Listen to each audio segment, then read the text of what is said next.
with the top 10 finalists who have stood tall and strong amongst the competition. We also have with us our 8 amazing mentors who have guided the participants through their projects. Meet Shah, Nivedita Patil, Bhavishya Pandit, Manpreet Budaraja, Kritarth Mittal, Harish Kotra, Vimal Chaube, and Badal Kotak. As for the rules for our final presentation, all the participants are requested to follow the following timings. 5 minutes will be given to present their business idea, followed by 7 minutes to show the demonstration of their project. After this, the judges can ask questions to the participants about their project for 5 to 6 minutes. All the judges are requested to enter the marks of the participants as and when the presentation and question answer session is over.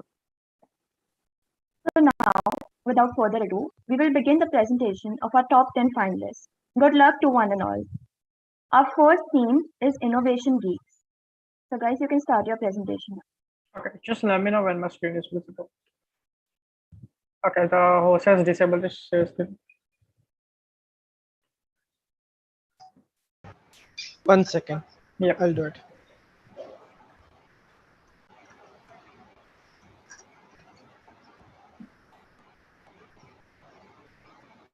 Please check now.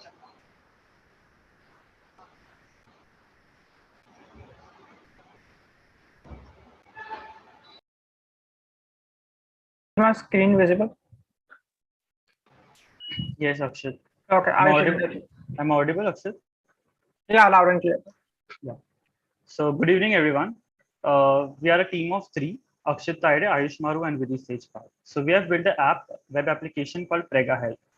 So, even after 70 years of remarkable progress, India accounts for the maximum number of maternal deaths in the world. Since 1990, the difference between the countries with the highest and lowest level of maternal mortality has just doubled. Now, as per the 2018 Latent Maternal Health Services, it is very mandatory to improve the quality of care and turn down the disparities in access to healthcare services. Now, worldwide, 25% of babies are delivered in absence of trained birth attendant. 1/3 of the total maternal death in 2017 happened in India. At least 45,000 mothers died during pregnancy or childbirth in India last year. 95% of the maternal deaths occur in low and lower middle income countries. 1.3 million Indian women died from maternal causes over the last 2 decades. So the problem is very real. Skilled care before, during, and after childbirth can save lives of newborns and of mothers as well. So, prenatal care helps decrease this risk during pregnancy and increases the chance of having a safe and healthy delivery. Regular prenatal visits can help your doctor monitor your pregnancy and identify any problems or complications before they become very serious. Babies born to mother who lack this prenatal care have triple the chance of being born at a low birth weight. Newborns with low birth weights are 5 times more likely to die than those whose mothers receive prenatal care. So the problem is very real. Now, next slide. To cater to these problems, we are introducing Prega Health. Protect yourself and your baby. Next slide. So yeah, what Prega Health does. So Prega Health, one of the features is that it estimates your due date based on your last menstrual cycle and ovulation period, and approximates the weight of your baby after the birth. So you can see whether the baby is going to be healthy in weight by weight. Or adding to that, Prega Health estimates the maternal health risk with a 94% accuracy. Prega Help also have tons of blogs and pregnancy-related information for new mothers and for them to have lots of information. As today we don't see a lot of people staying in joint families, so most of the mothers lack this information. Adding to that, Prega Help sees your baby's regular growth and the changes happening inside mother's body with a pregnancy week by week calendar. We connect you with the best reviewed nearby gynecologists and we help you schedule an appointment with them. So yeah, keep yourself and your baby healthy in pregnancy with Prega Health. So I'll walk you through our application. So this is the homepage of our website, Prega Health. So we offer various services, as I told you. One of them is due date estimation. So the mother can click on due date calculator. Now we have a feature wherein you can calculate due date based on 2 factors. One is your last menstrual period date, another is the ovulation date. So if you click on last menstrual date, you can type in, let's say 8th of Feb or 7th of Feb, whatever you want to take, and your average cycle length. Yeah. So you can calculate your due date based on that. So yeah, Prega suggests that you're approximated to meet your baby on November 15, 2022 based on the data you have provided. Now let's calculate with the help of ovulation period. So the date you conceive, any date you can take. Now, one might ask that we have the calculated this with the help of Parik's formula, which is a very important, it's very known formula for this. So let's go to another service of our application. This is estimating baby's weight. So based on various inputs, we estimate the weight of your baby. So the user types in the input.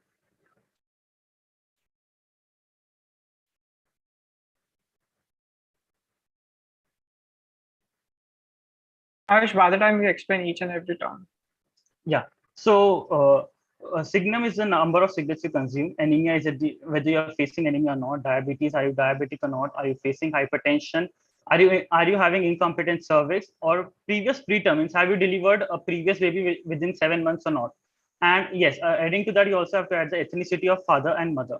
So after adding all these inputs, you can calculate the weight of your baby, the estimated weight of your baby. So yeah. So expected baby's weight is 2.65. Now, with the help of this, you can connect with gynecologist, and if the baby is going to be weak in weight, then you can have certain dietary charts, which you can read in our blogs as well. Now, next service of ours is calculating the maternal health risk. Now, supposingly, a mother is having all of a sudden a high blood pressure, and she wants to get herself checked. So she can type in her blood pressure, her glucose levels, and her heart rate and her body temperature, and we can calculate the risk factor. If she's at high risk, so yeah, this time you are estimated to be at high risk. So you can get yourself checked by clicking on the appointment. So you click on the appointment, and you can type in the city where you are at. So I'm say, let's say Thane, or then we'll show you the best gynecologist near your location with years of experience. So yeah, now let's say I want to book appointment with Dr. Dipali Kapote. So let's book appointment with her. So then, yeah, she's at Alpha Specialty Clinic. So the hospital's name is also this. Then you enter your name, your email ID, your phone number, and the address. Do you need an ambulance? Yeah. Okay. So you make an appointment, and a mail goes back to you confirming your appointment. We also have adding to that another feature called Prega Calendar. Now, Prega Calendar helps young mothers, new mothers, to see what their baby is going through. Let's say I'm in the first week, and what your baby is going through and what your body is undergoing the changes. So what changes are undergoing in your body. So you can view all the weeks with the help of this calendar. We also have another feature called blogs. Now, with the help of this feature, you can have lots of information. We have tons of blogs catering to various topics. Yeah, so here we have categories at food, health, first trimester, C-section, hospital bags. New mothers don't know what they should carry in the hospital bags. Fun stuff, what are the exercises for them? So they can go and read about them and have abundance of knowledge. So yeah, that was all about Prega Health. Thank you.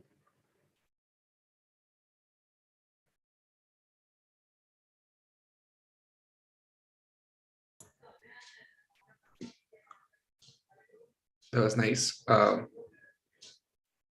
we allowed to give comments now? Right? Yes, please. Yes, yes. Okay.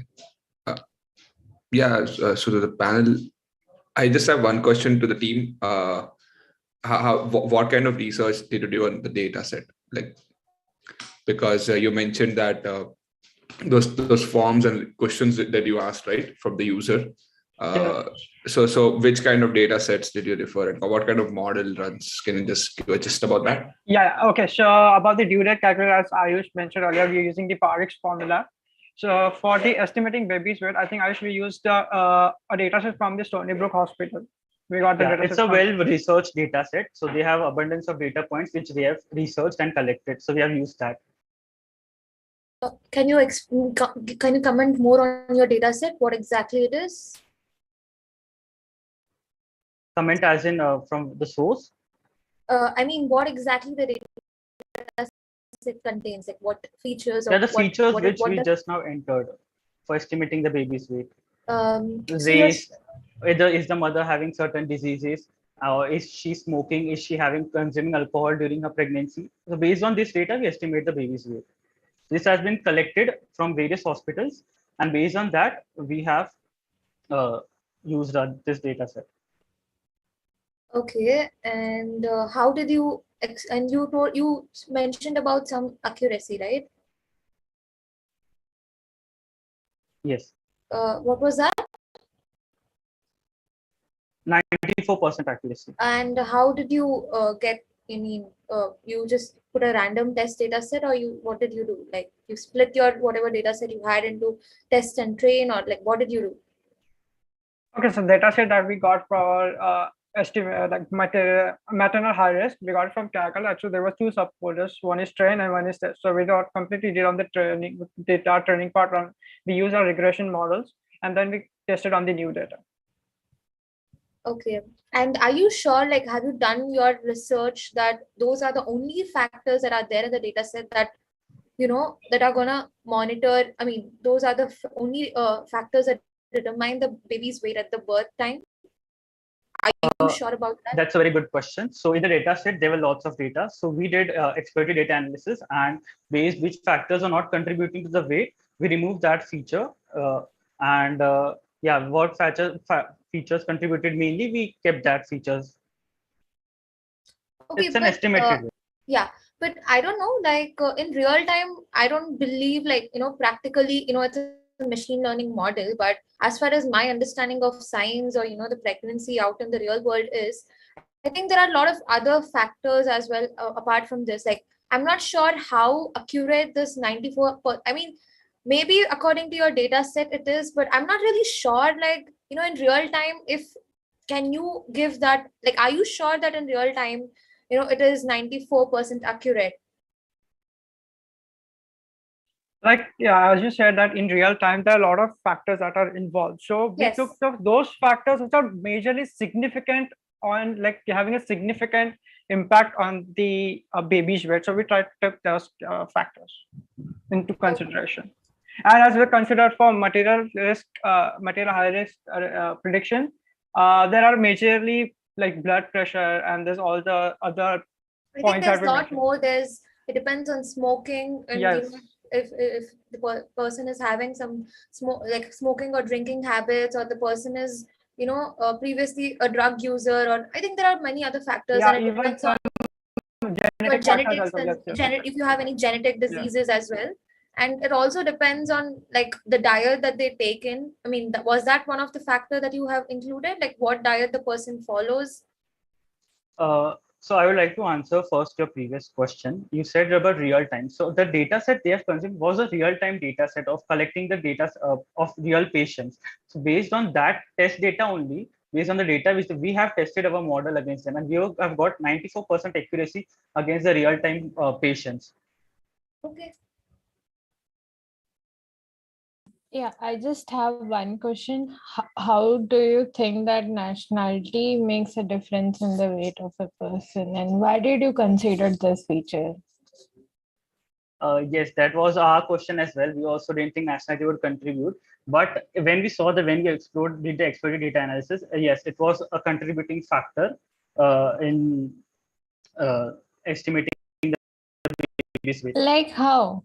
How much contribution it is making? Because I think whatever calculations you have did is based on outside data set and not an Indian data, like Indian people or data set. But how do you think nationality makes a difference? Like I didn't get that point in the presentation.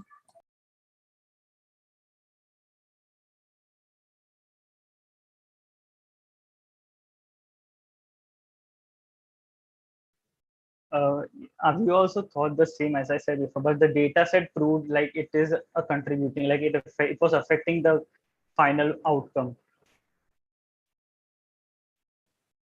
Okay, I'm sorry to interrupt. So I think this particular filters can be reassessed, or if we might not be aware of other factors, and it might be somehow, it might be derived metrics.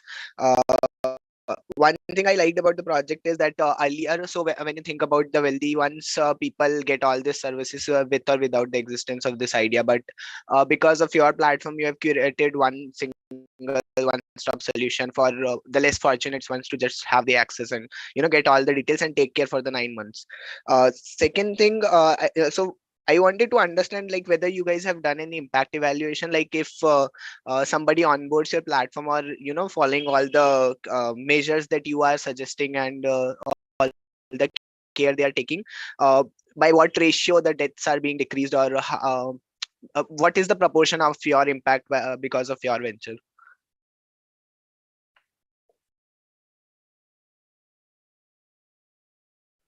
So yes, the in the 20 decades, sorry, 2 decades which we have, 1.3 million deaths we have seen. So definitely this platform is going to create an impact on the unfortunate ones who don't have financial capabilities, or who don't have the access to get a yoga class every day, or don't have the access to go to a dietitian every day.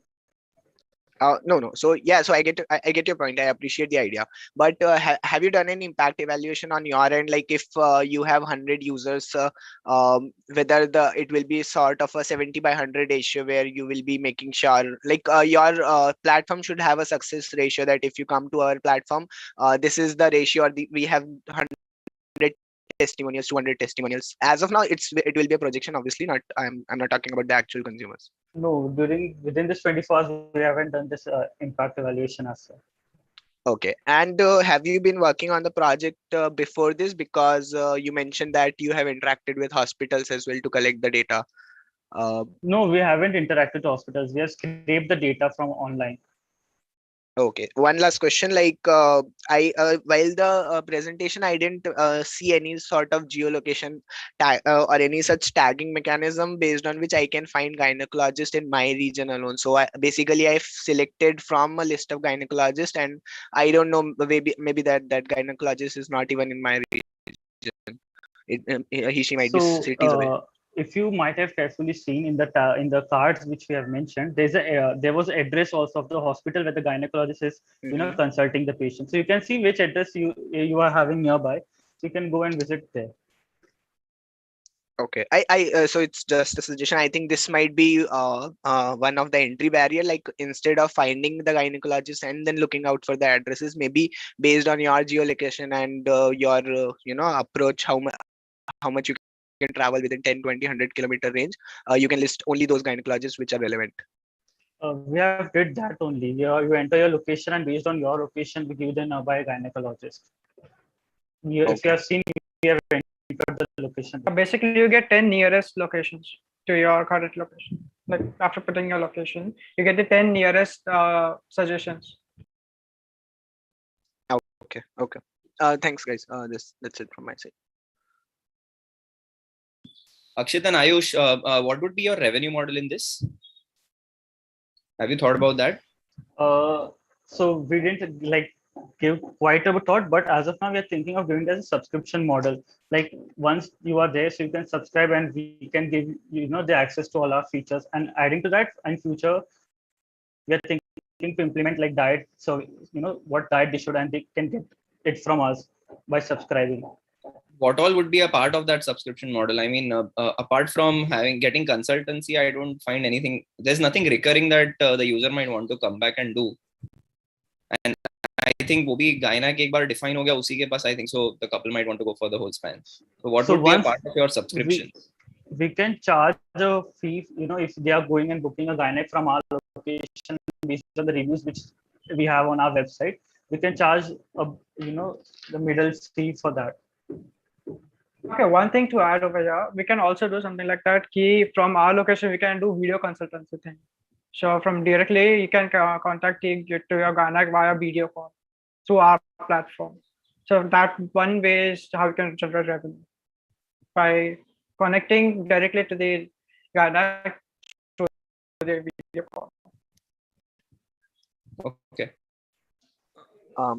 Another suggestion. I'm sorry if anybody else is going.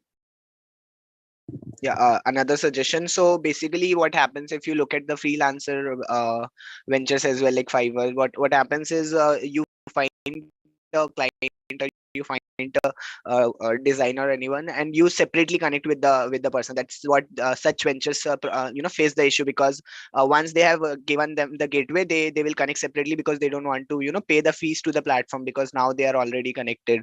So this might happen with your platform as well. Once I've got the details about the gynac, I can separately get in touch with him, and I won't have to pay the overhead fee. So I think what you can do is you can onboard like brands which are into the prega care. It can be any brand, and then based on the sales that you get from your platform, then you can charge from the brand. So brand collaborations are B2B deals, which have much more potential than what you are planning from a C2C deal.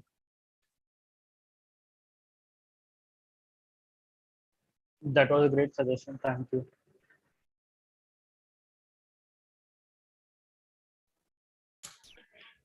So I think that brings us to the end of the presentation for group 1. Thank you team.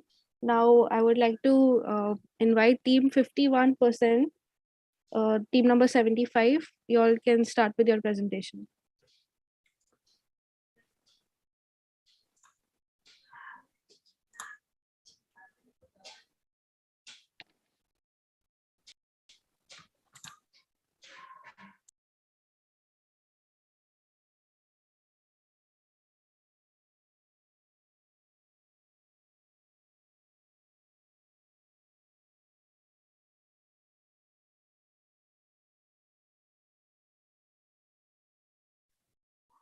Hello.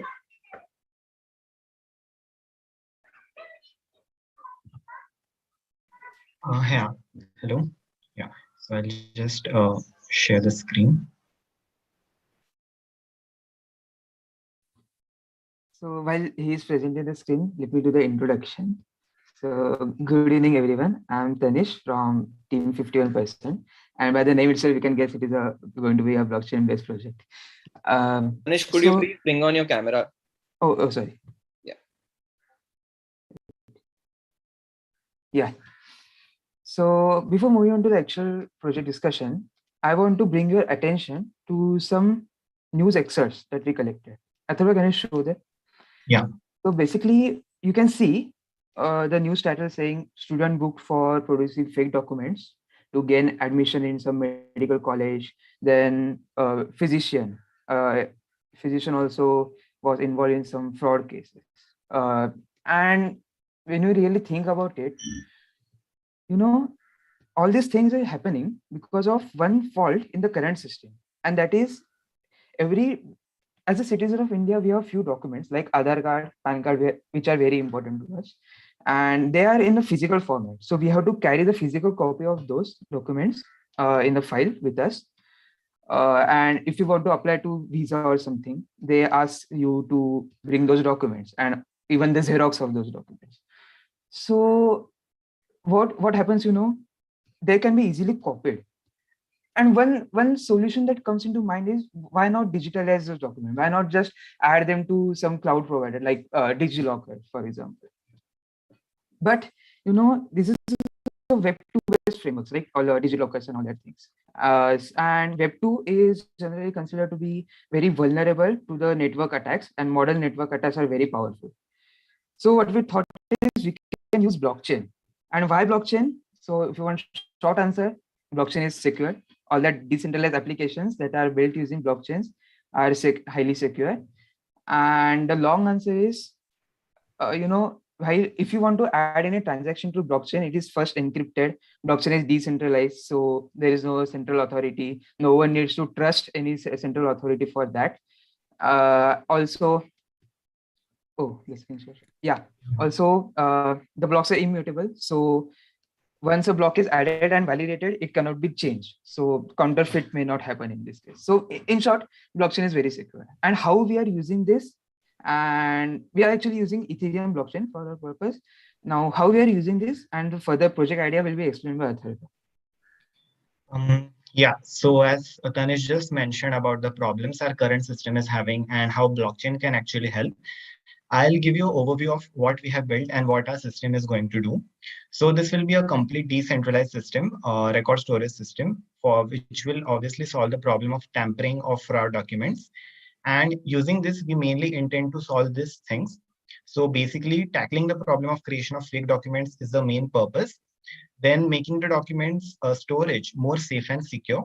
And even we have thought of, we have implemented categorizing the documents organization specific, like education related document will be present in that particular sector like that. And all the things will be surfaced in an online manner. So now this is our approach. Basically, we are having two roles in our entire system. One role is of the person and the other role is of an organization.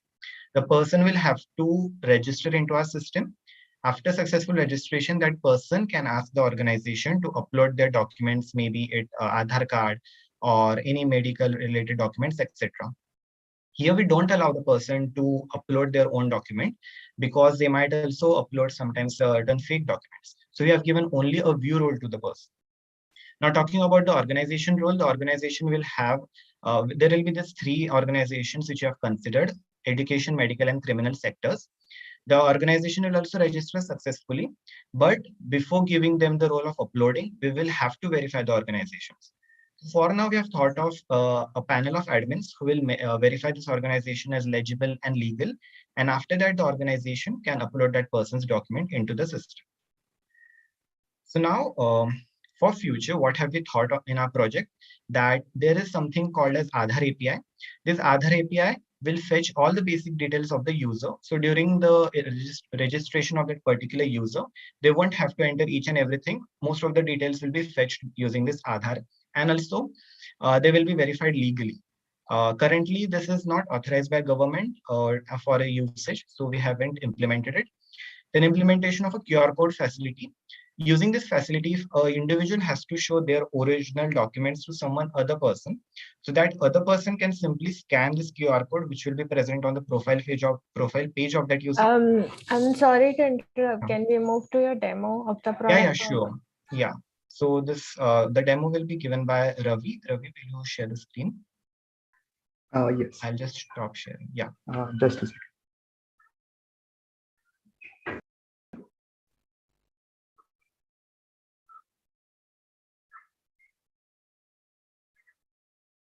So yeah, go on, Ravi.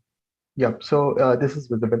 So this is a project that is, we have named it as DDocs, and it is a decentralized solution to reduce fraud in documents, as Atharva mentioned. So what is going on here is we are running a local blockchain on Ganache. So Ganache is a tool which allows us to run a local blockchain, and it gives us 10 accounts. And I have currently imported 3 accounts here. This is MetaMask. So this basically helps us to connect our application with a blockchain. So if I view here, so I have 3 accounts, that is account 2, account 3, and account 4. So account 2 is the owner of the smart contract because I have deployed the smart contract using this account. So if I connect this with my application and refresh my page, so you can see this redirects me to the owner profile. I'll come back to this. Let's first go to a new account and connect this. Now, if I refresh my page, so it will bring me to the home page because this user is not registered. So I can click on register. Now, as Atharva mentioned, we have 2 roles, individual or organization. Let's register an individual. So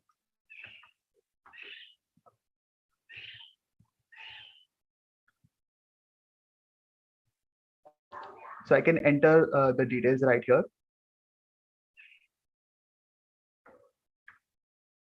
I can also upload an profile picture and click on register. So as I do this, MetaMask pops up and it asks us to confirm the transaction. So we can click on confirm. So as it is confirmed, we are brought, the account is created and we are brought to the profile page of that user. So we can view all those details, a profile picture, and here will be the list of all those records that will be added by organization. And as Atharva mentioned, the user will not have the permission to upload the document himself. So now let's switch to another account and create an organizational account. Now, if I refresh the page, I can register as an organization.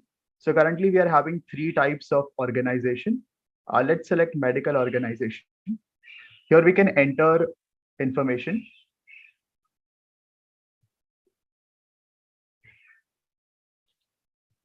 A location.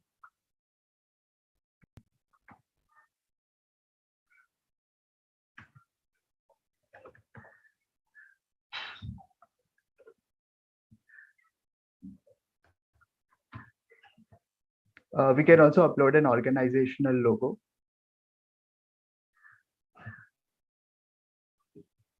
And click on register. So if we confirm this transaction, so we are brought to the homepage for the organization. You can see the details here, and there is a message that your organization is not verified. So the verification currently, only the owner can do, the one who has created the smart contract. Later, Atharva will tell about the future scope, how we think about it. So if we go to the owner can verify an organization.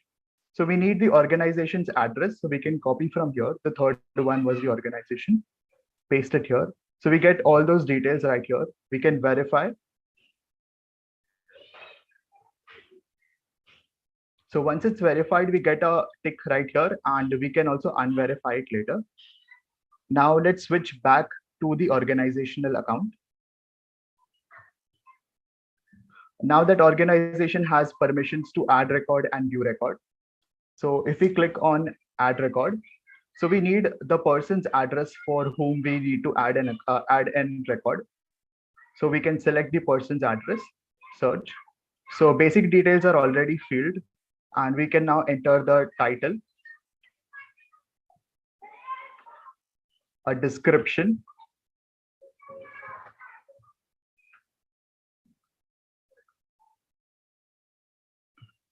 and we can also upload a document with it and submit.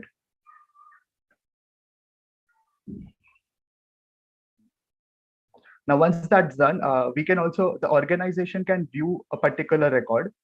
So the condition here is that, let's suppose this is a hospital, right? This is a medical organization.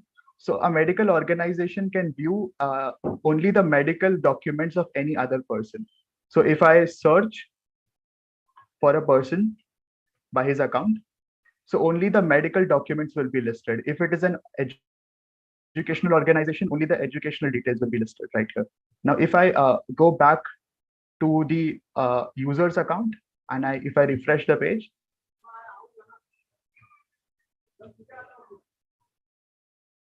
so inside the medical details, we can see that report has been added, and we can click on it and view that record. So only the viewing permissions are allowed for the user. So that is our project DDocs, and the technologies that we have used here is React for front end. We have used Web3.js, Ganache, Truffle framework, and MetaMask. Thank you.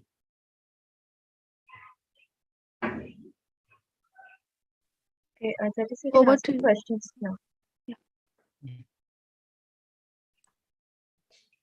May I go first? Yeah, please. Yeah. So, team, can you explain why do I need Web3 in this? Like when you think about the backend, this problem is more of about the credentials and not the backend. So I can upload the documents, whatever PAN details, PAN, Aadhaar, driving license. I can upload my documents, and there are verification methods attached to it. So you can find all these verification methods in any crypto exchange as well. So why do I need Web3 for this? Because the problem is like college might not give importance to DigiLocker, any digital platform which is giving up your credentials. So it is about the adoption, not the technology. That is my first first point. Second is, why do I need to bear the gas fee, right? So for any verification, the gas fee had to be paid. So even if it is on Solana or Polygon, as of now it is penny, but maybe the network gets congested in a few months or maybe a years later, but your project is built on that blockchain. So I have to pay this gas fee for no reason, even when DigiLocker is there or any other platform is there where I can just upload my documents and just get it verified. Yeah, so like answering to your first question where you mentioned about why Web3. So I feel like when we talk about Web3, it is more as of more safe and secure purpose. Secondly, if we think about let's say a scenario after 5 to 6 years, we know that this is really an evolving technology, and surely many people or organizations are definitely going to adopt this particular technology. And I think Web3 will be a better option at that time, like for the newer generation as such. Then maybe for the second question, Ravi, about the gas fees.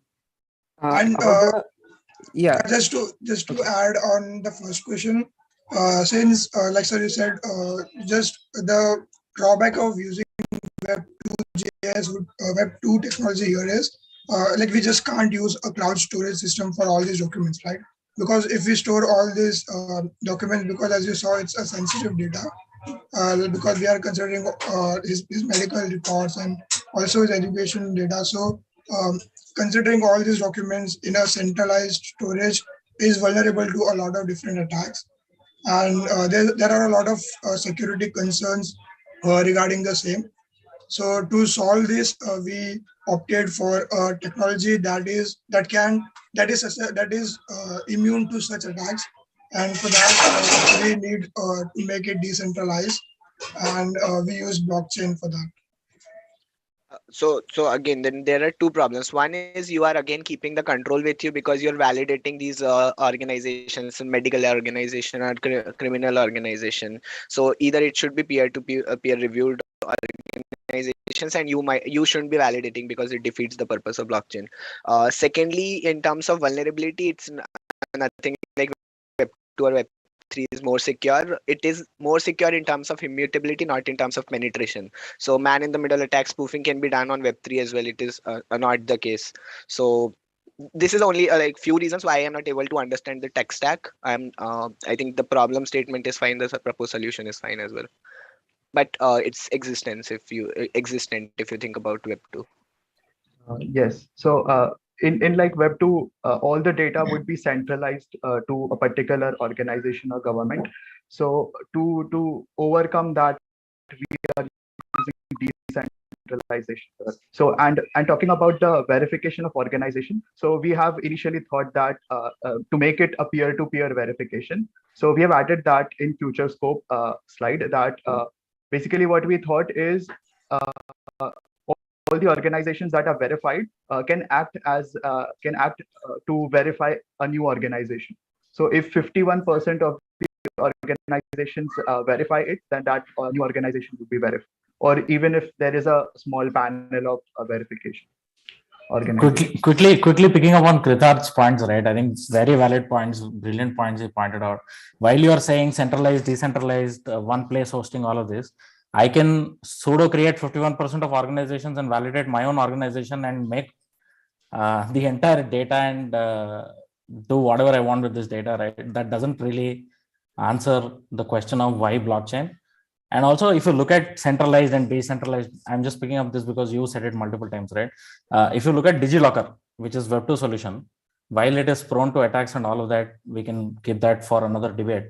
But the documents of individuals are still at the state level governments that are automatically uploaded into your account without the individual actually uploading those documents, right? Still, that defeats the purpose of what you are trying to solve by saying organization can validate, because now I am Kritarth can simply sit and create 100 organizations, pseudo organizations with whatever cash we want and take over the whole control of this entire blockchain that we created, right?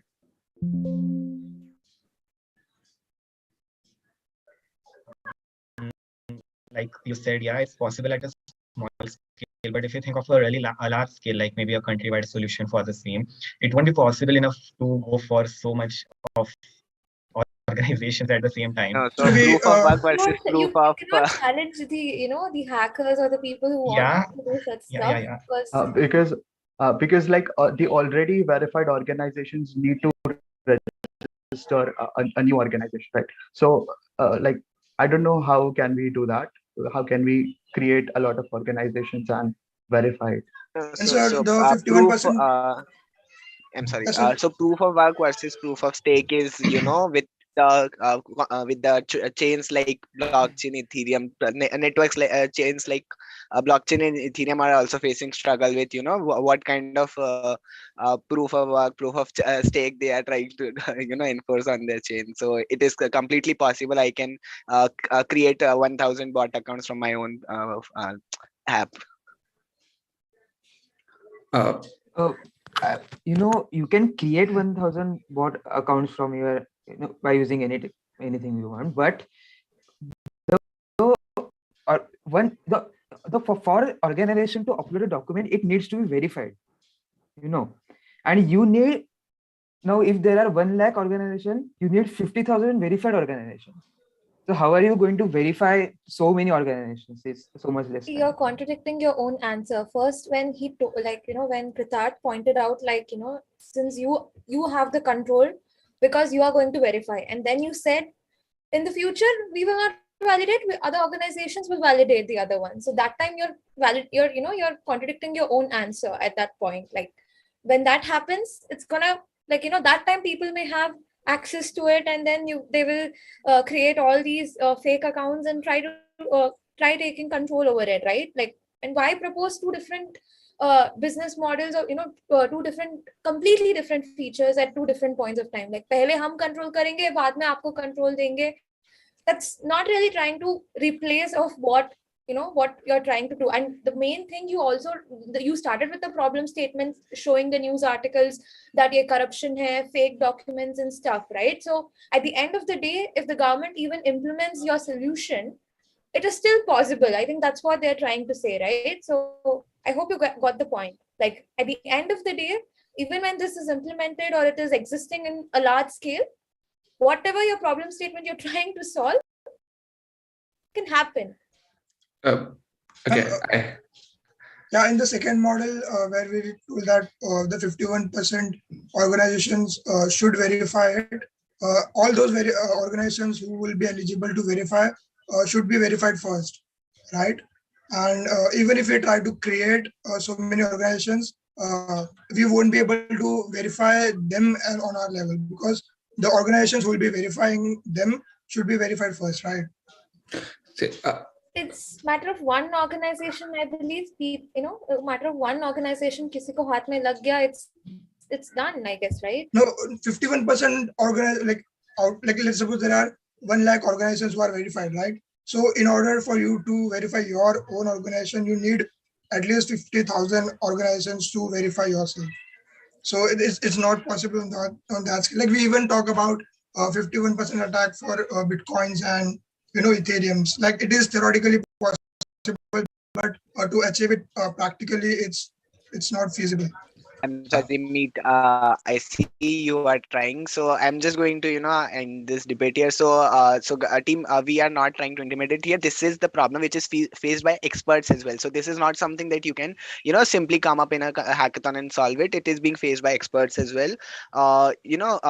So when you say that these organizations cannot be created or they themselves have to be verified. So the whole idea of peer-to-peer is that I can create 50,000 bot accounts, and each 49,000 accounts can validate the rest of them, and I'll have the control over the chain. So this is something maybe you can dig deeper into it, because the problem exists. Meet, please go ahead. I just have one thing to add. Okay. See, there are concepts of blockchain, and I'm not going to side with anyone here. It's just I've done my own research on this. I wrote a research paper on this. So in that duration, similar questions were asked to me as well. And after that, if you guys know about Matic coin, for example, or Ethereum, for example, okay, So they are Ethereum is semi-controlled. It's not complete. Bitcoin is a community coin, if I could say, name it like that. But Ethereum is controlled. Now Matic is controlled by an organization itself. So it depends on how we pitch it. For example, if I can say that this is going to be a country's usage. For example, Dubai has Emirates ID. Emirates ID has all the list of all the documents that are there. And what I'm proposing is just make that Emirates ID decentralized. That's all. That's a solution, for example. Okay. Now, and it is going to be controlled by a government country. I know when we said it, and it is not 100% decentralized. So I think when you pitch something, my tip is just based on the pitch, that don't go on the extremes. Just pitch it saying that this is my proposed solution. And with a glitch, with not being 100% completely decentralized or 100%, because nothing can be 100% true. So this is our pitch, and what I pitched when I went. So I went to present this paper in Dubai itself, and my pitch was simple: that I'm here because I want to make a Emirates ID decentralized. That's all. And he was like, "Why so?" And I was just, I used the same concepts as you guys pitched in right now. 51%. I was a noob that time, to be very honest. Second year student, didn't know anything. But all I could say was that to a matter of fact, it's more secure. To a matter of fact, if I talk about scalability, to a matter of fact, when the country itself, while registering the organization, is taking that initial step of validating and verifying them, yeah, it is secure then. Because initially, I'm not saying that we are 100% decentralized. It's just the initial steps. Okay, we are taking it as a step of how we go to create an Aadhaar card. That time your verification will happen from the organization. It is organization control, and it's no harm. Semi-decentralization is okay. Semi-decentralization is also going to help you get to some level of security than it was not what before. Maybe like that. So something is better than just claiming that we are there or something on that line. So yeah, that's just my point. That it's when it comes to blockchain, when it comes to Web3 or Web2, it's not always that you can never be 100% Web3, or you cannot say that 100% Web2 is wrong. It's a mixture of both. Sometimes we need something, and I didn't understand why you had those ETH wallets. MetaMask, why MetaMask here? MetaMask is a wallet, right? Why do I have to have currency or crypto coins involved when I'm just doing uploading a documents part? It's a whole another world. MetaMask is a whole another world, right? So just narrow down, be very specific, and then maybe shape out on what you want exactly, and that would help. Because people say that like for example, Bitly but thousands of people use it. It's okay. So just focus on one thing. Like if it's only document management, just focus on document management. Don't go on doing everything. This is what my suggestion is. But yeah, as all the experts mentioned, that Web3 is vast and it is coming, but it's not important that we do 100% dive into that. That's all. But yeah, cool project. Yeah. And you can refer my paper, of course. Yeah. Just doing a bit of branding there. So. Yes, thank you. We'll surely refer the paper, and thank you for the you told about semi-decentralization or focusing on a single specific. Yeah, we'll surely try to implement that. We'll try to be more specific as such now. Yeah, and my paper was also not a proven thesis. It was a proposal. So I just proposed it on what research I did. That's all. So I may go wrong there, but yeah, they loved it, so it's okay. No, he actually got best paper award for it, so he just humbled. So, but again, as I said, you're trying to solve a problem statement. Don't just because blockchain is trending or the wallets are trending, just don't try to bring everything because trend mein hai. So pick a problem statement and try to find a solution for it, than more like trying to cumble whatever. Oh, abhi ye trend mein hai, wo trend mein hai. This is not like that, right? So yeah, I think yesterday also I told you guys the same. So yeah, all the best, guys. Cool. All the best, guys. Thank you. Yeah, thank you. Thank you.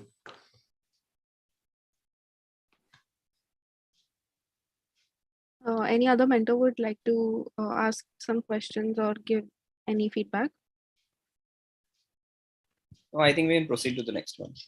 Okay, so before we proceed to the next group, just a short notice for the teams.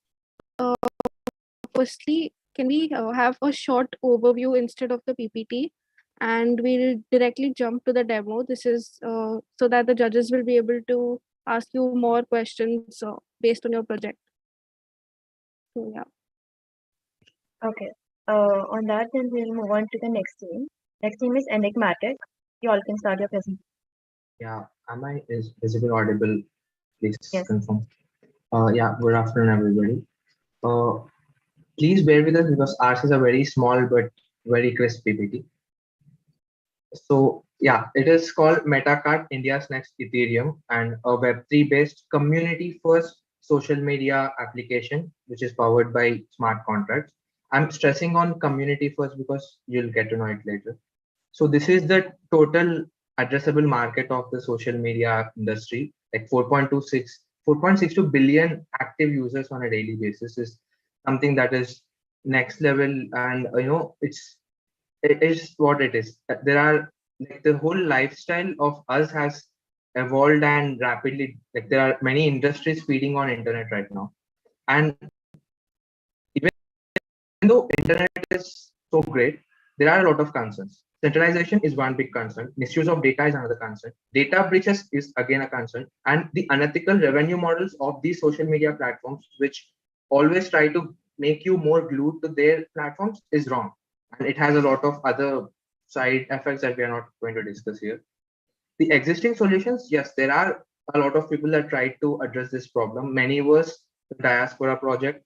A lot of other people have tried addressing this problem, but ours is more aimed at democratizing the whole NFTs and demystifying the whole NFT space and rewarding creativity. It's like creating a community that rewards creativity as well as dislikes or discourages plagiarism. Our solution is the community first ideology, where all the like-minded community people who truly reward the creativity, who want to appreciate the creativity, are using this platform.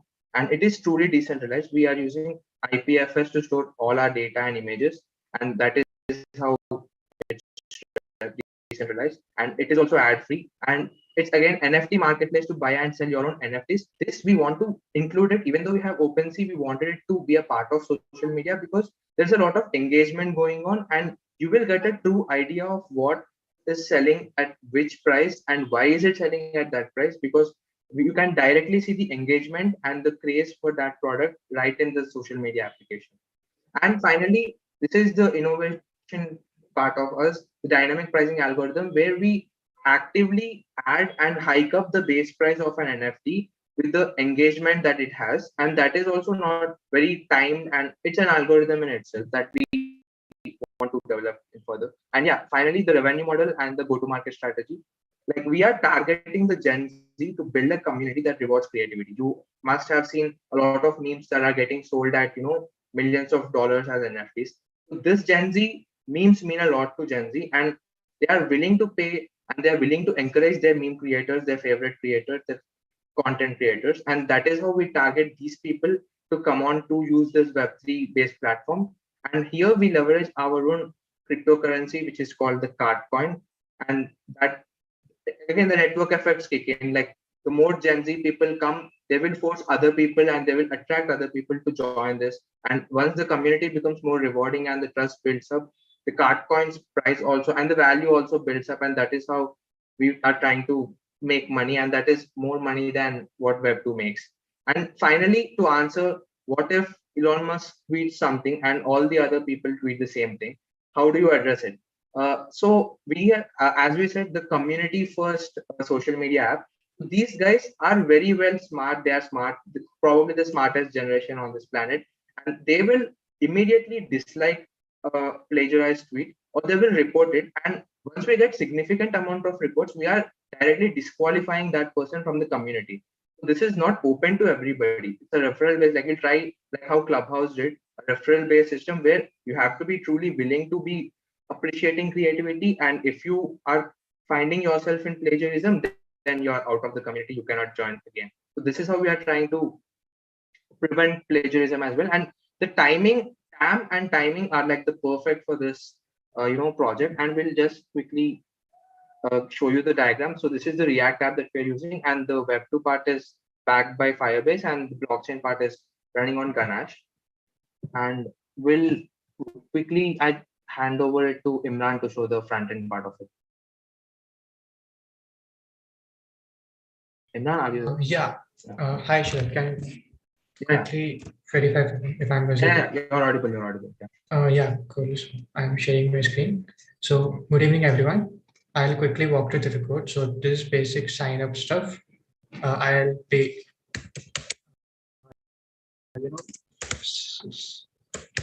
logging in from the already existing account.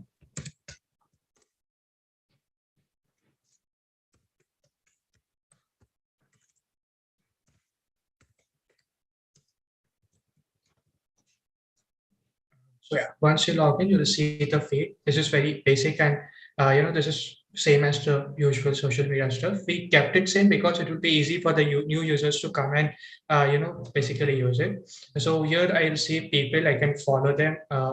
I can simply follow them. These are all test accounts. So here is where we are trying to implement different stuff. So as you can see, this is the price set by this particular user on this particular photograph of his. So basically, when you like it, the price might increase or decrease depending on the number of likes and frequency and also virality of the post. So you can check on other stuff as well. You can see the price change dynamically, and that is what we have been focusing on, which is known as dynamic pricing algorithm. So this is the algorithm which we brainstormed and made it ourselves, and this makes sure that we reward our users with the amount that they deserve.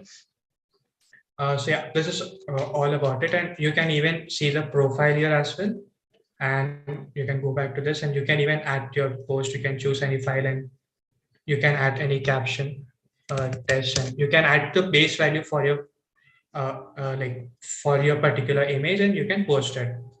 So this will be reflected in this Firestore database. As you can see, here are all the photos, and here are all the likes and all. This is basically the schema, and here is where we are actually storing all the photographs, and we are linking this to the Firestore database. So here is, yeah, and this is where we actually perform the brainstorming for our dynamic. This is the algorithm that rewards the hype and that doesn't let you be fooled by the hype. Like, let's just say if something is going crazy and if it's something not very valuable in the long run, this algorithm will make sure uska price is not very inflated. And if something is truly actually valued by the community, as I said, this is community first. So the quality of likes has already set up to a very high bar. And if these many quality likes are getting to a picture, then the price should obviously go high. So that is how we do this. And I'll quickly show you the blockchain part of it. Am I sharing my screen? Yeah. So if you can see, this is our virtual blockchain network running on Ganache. So every image that we upload, this is not integrated yet because of the time constraint, but it will be integrated after this meeting. So every image that is being uploaded is going to the IPFS, and the hash ID is what we have in our databases. And we can mint the NFT of that hash ID at the press of your button. So, let's just say we want to mint, like if already this red coin has been minted, and if you try to mint an NFT for this thing, this is the MetaMask wallet, which converts your Web2 browser into a Web3 browser, because this is right now running on Ethereum, but the plan is to make it run on our own coin, which is based on Ethereum, which is called the cart coin. And that is how we'll want to, yeah. So because this has already been minted, it won't allow you in the first place. If you even try anyway, it will fail. I'm sorry to interrupt. I think we got the idea. Since we are running out of time, it will be Sure. better. Yeah. So yeah.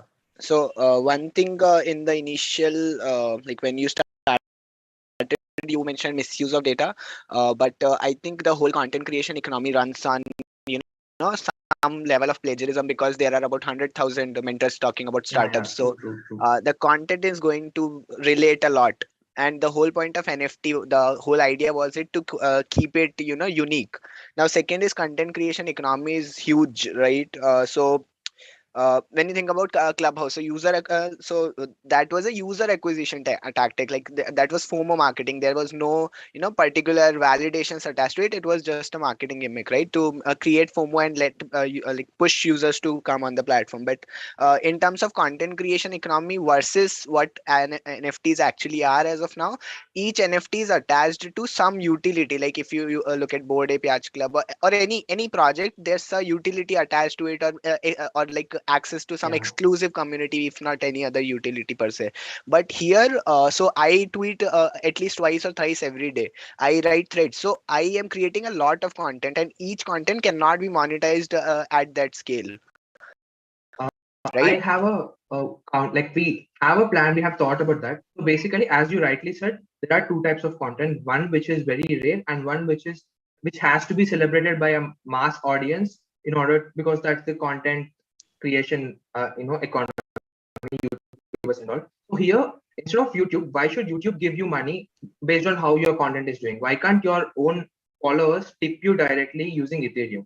So that is not NFT. So when you create content, you will have an option called tip. And I can tip you 0.1 ETH, let's just say, directly from my pocket. And imagine 1 million subscribers who are loyal. Even if 10% of them keep tipping you and rewarding you because they want you to make content that will not be censored by YouTube, that will still be relevant to their own needs, and they vibe with you. So that is, we encourage such things in our platform as well. And that is how we make sure content creation is at its top. Even if you see, YouTubers are always trying you to direct to some other documentary service where they keep saying we can do stuff that we're not allowed to do on YouTube there. So please come and join us there, or please come and support us there, Patreon, okay, and all. So we are trying to reward the content creators by tipping as a service that we will work on. And tipping is again very different from NFTs. So while tipping, you still hold the ownership of the art piece and can still earn a lot of money with that. Okay, And I think that is a perfect answer. So I am going to suggest you one startup which you can take inspiration from. So there's another startup, like it's a brewing venture, Clabs, which is a Web2 solution, but it is somewhat a micro tipping platform where instead of paying $1,000 on a Patreon, you can give $1 to every content creator. That's how they are replacing the tipping economy. So that is one thing I would like you to look into. But the other thing is, like they are a Web2 solution. Here when you are putting a price on the every content that is created, so my problem is, like, why would I switch to a platform where I have to tip? So whether it is a tipping is mandatory your choice, feature, sir. Yeah, it's not a mandatory choice. You can, that is why we actually held on to the original social media features. You can simply scroll and you don't have to tip, and you don't have to buy an NFT, and still can spend all the time that you wanted to spend here, like Instagram. If you are truly amazed, let's just say you saw an amazing meme that made you laugh like crazy. What's the best way you can reward that meme creator in Instagram right now? It's nothing. You can like, share, save, probably, that's it. But what if you could tip 0.1 ETH, which probably doesn't matter to you more, but imagine 100k 0.1 ETH. 0.1 ETH.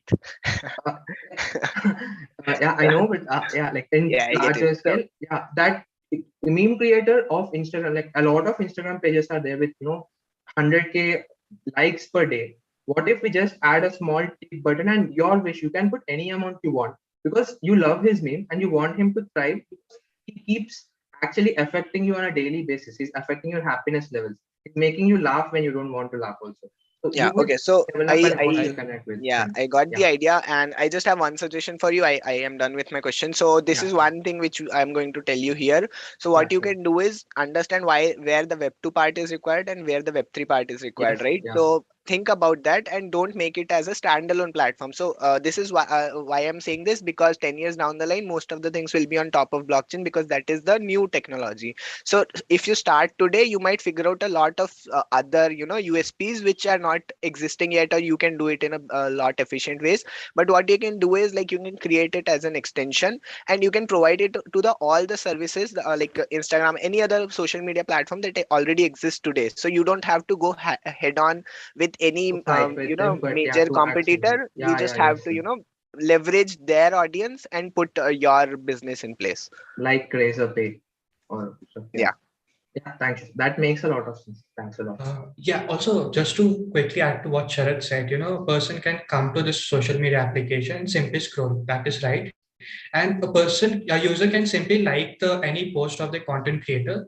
And so by simply liking, that user is actually increasing the value Yeah, of that particular just by post. liking also, without tipping, just by liking also, it's powering our dynamic pricing algorithm. And Yeah. just with your like, a little contribution is going to increase the base price of this NFT, if at all somebody wants to purchase it. Yeah, you don't have to purchase it. You can whatever increase the smallest price. action is also having a direct impact on the creator in a better way. And because this is a quality community, I think things are going to be very crazy. You can like, there are a lot of possibilities that I can see, and like, we are very bullish on this.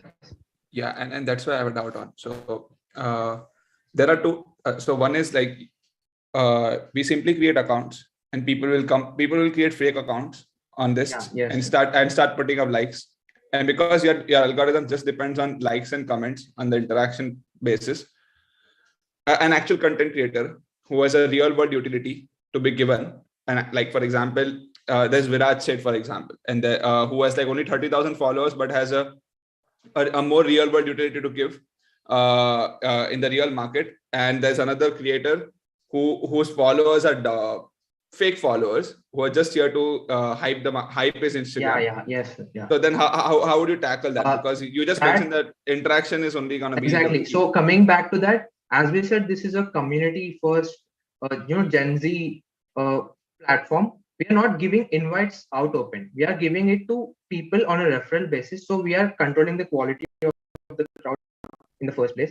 And secondly, because it is organic and there are no ads, you cannot hack the algorithm unless you provide truly true engagement. I'd like to answer that. Suppose you see a meme, and if you see that it has a huge number of likes, that automatically impacts the price, right? Why would you pay a normal meme such price if you know it's not worth it? So just by liking it, you won't. You will just increase the price, but there's no surety someone will get it. No, understand this. Okay. So there's this one meme whose price depends on the likes and comments of this. And then there's esports gaming or Gucci putting up a photo.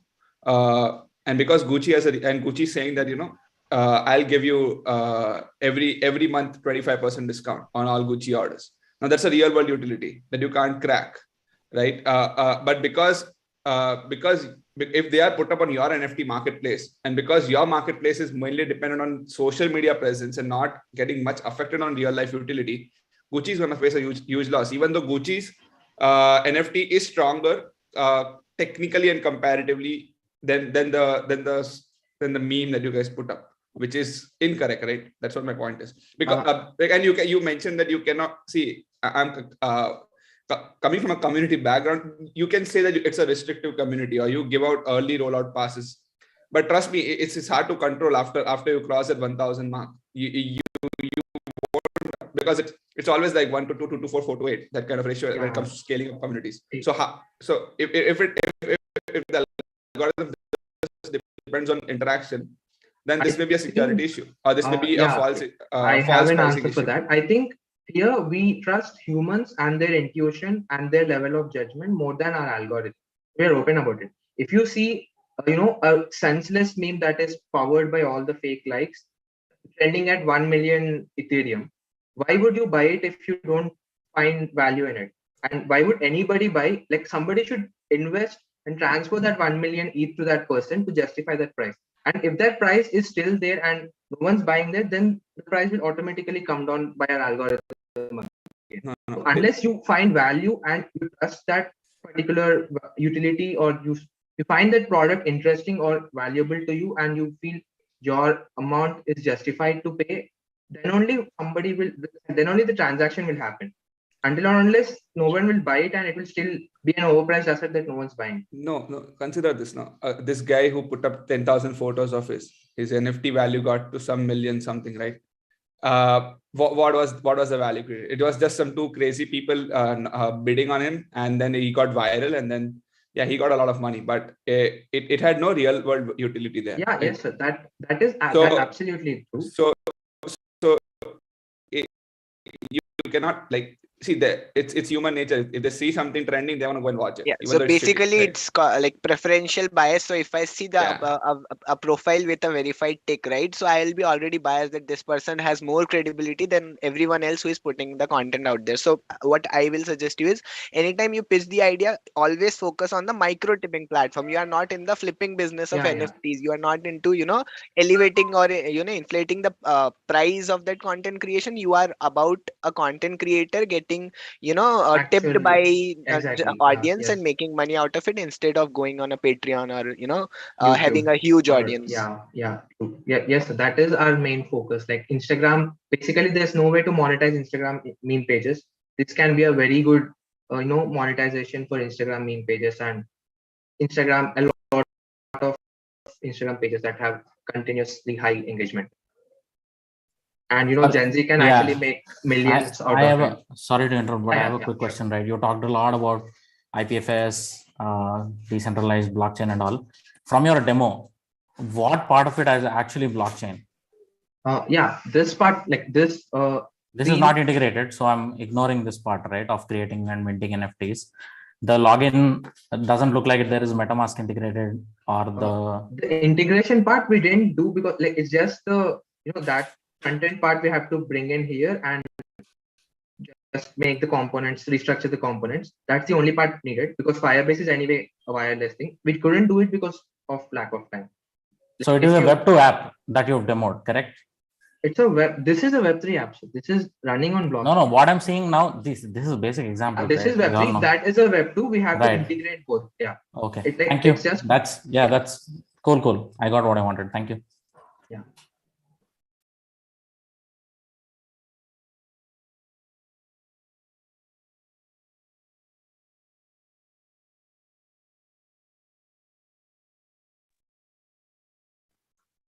Is that it, members, from your end?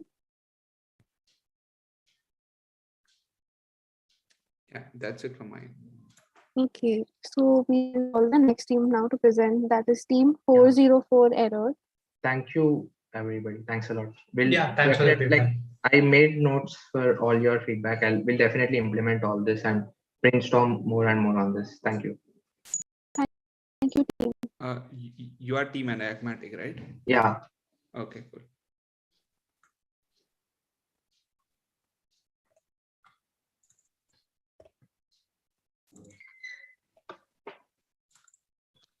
Hello everyone, this is we are team 404 error from Amrita Vishwa Vidyapeetham, here to present our project Speaker Board, which is a talkative board for speechless. So our Speaker Board is an AI driven chatbot which is capable of doing the following, which are present in the slides.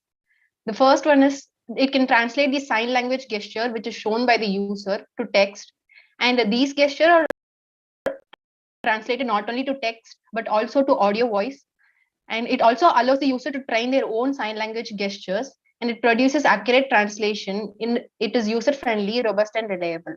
Basically, it has a camera recognition system where the user can show the sign language, and it will translate the sign language gestures to the appropriate terms such as hello, salute, victory, like that. So the motivation behind this project is that when we wanted to do some innovative project, we came across several challenges which were present in India's marginalized population, especially the deaf and dumb. So it's a struggle for many deaf children to access a country where deafness and other disabilities generally underreported. And it has a very serious consequences, particularly in terms of education and government services and accessibility to those kind of services. So here are some newspaper articles showing how the deaf and dumb are neglected, and conveys that there is a need to empower them. And we also see that a lot of people who are dumb could not secure job even though they are qualified enough. So here we have the potential audience. That is the one of the main highlight of our product is that it is cost efficient. And we see the potential audience here. That is a large number of potential audience. They range from students and to job seekers. And we can see as per 2011 census, there is a lot total population of hearing impaired in India is about more than 50 lakh. So the potential audience is a very large community which will be beneficial from this project. And as I mentioned, one of the highlight of the project is that it is cost efficient, which means all we need is a laptop or mobile with a camera, which is available to almost every people nowadays, and there is no need of any external device or system. So we have deployed this Talkabout and in Heroku, and the user can access this very easily at a click of a button. So the investors and the buyers of this product can be the educational and entertainment platform. It can be made as a Chrome extension, and any user can add their extension and they can easily use it. All the education and entertainment platforms such as Microsoft Teams, Google Teams, and Zoom can add this as an external add-on on their respective platform for the dumb and the deaf users. We've also planned to deploy it as an app compatible in Android and iOS. So that is all from the business side. So the live demonstration will be shown by my teammate.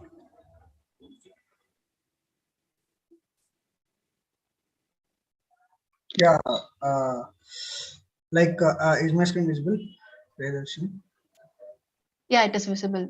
Go ahead. Yeah, we have created we have created a website, and we have used the Heroku to do this. And let us start this. And you can see here is our website. First, we can see the start gesture and a stop gesture. At first, I'm training the model with 30 images. So I'm giving the thumbs up symbol for the start gesture. You can see the number has been increasing, and this symbol will change to the tick after giving the 30 images. I'm giving the thumbs up finger in a different position so that it will be trained according to it. And I'm giving the stop gestures too, as a thumbs down. You can see that both ticks. Yeah, and I'm clicking the next. You can see both the two start and stop gestures are added here. And we are training our model with gestures like sign language gestures. At first, I'm giving a salute as a word. Salute as a word, and I'm adding the word, and I'm training the word salute. You can see this is empty one. I'm adding some 30 images to the salute. You can see I'm training a model. You can see 30 images has been added. At first, I'm showing just only with the salute. You can see. This is a start. Salute. Sound salute. So, if the dumb person, this will be used. If the sound will be to the other normal user who don't have any disabilities. I'm giving another word also. You can see victory has been given word. And the victory has been added here, and I'm training the victory with the symbol.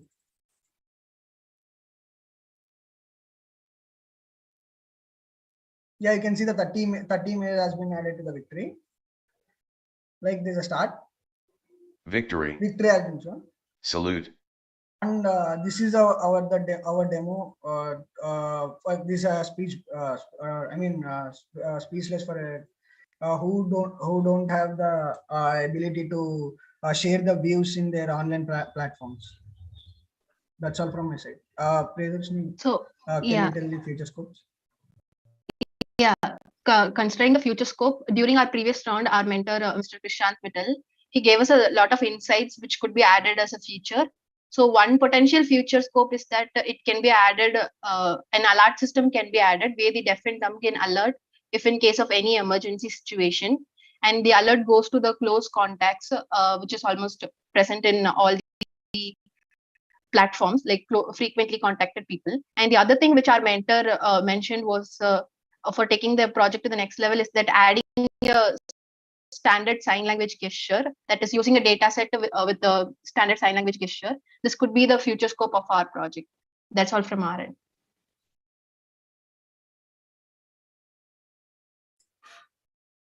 Great. I think nice pitch, guys. I think I'll go first. One is, have you checked out Teachable Machine by Google or Microsoft Globe? Yes, sir. We have seen what are the present products which are present at the moment, and we thought it is cost efficient. That is our main highlight. That is, it is not an external device or a product which should be bought or something. It is in software, and we can add it as an extra add-on instead of an external device or something like that. Okay, I'll just finish in 30 seconds, right? Both Microsoft Yeah. Globe and Google's Teachable Machine give you a way to teach the machine. The part where you said, okay, Salute is this or Victory is this and all of that, right? That is open source. You can copy that and implement it. I think what you should work on is use such existing apps to build your model much more, efficiently, and then focus on creating the add-on for these video tools, right? Which I think is a little missing in the demo as per what you presented. Thanks.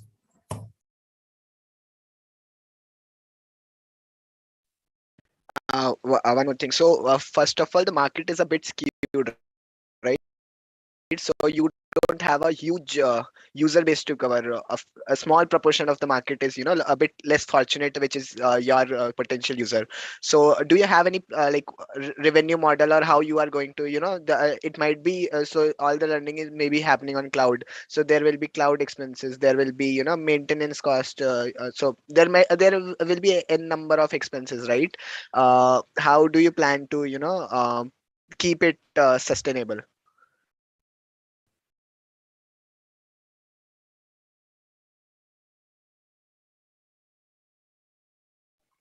Yeah, as you mentioned, you gave this these suggestions during our mentorship round also.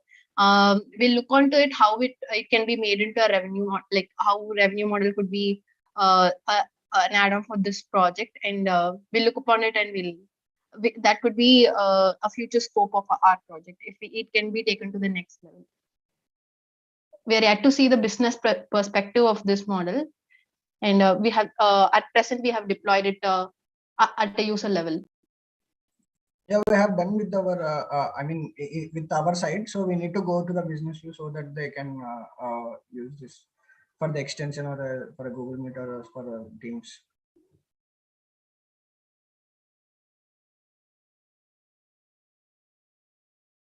Okay, does anyone else have any questions? Mentors? Okay, then we'll move on to the next theme. The next theme is debug thugs. So you all can start presenting now. Thank you.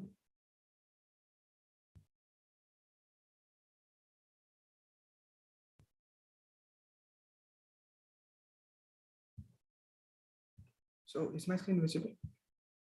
Yes.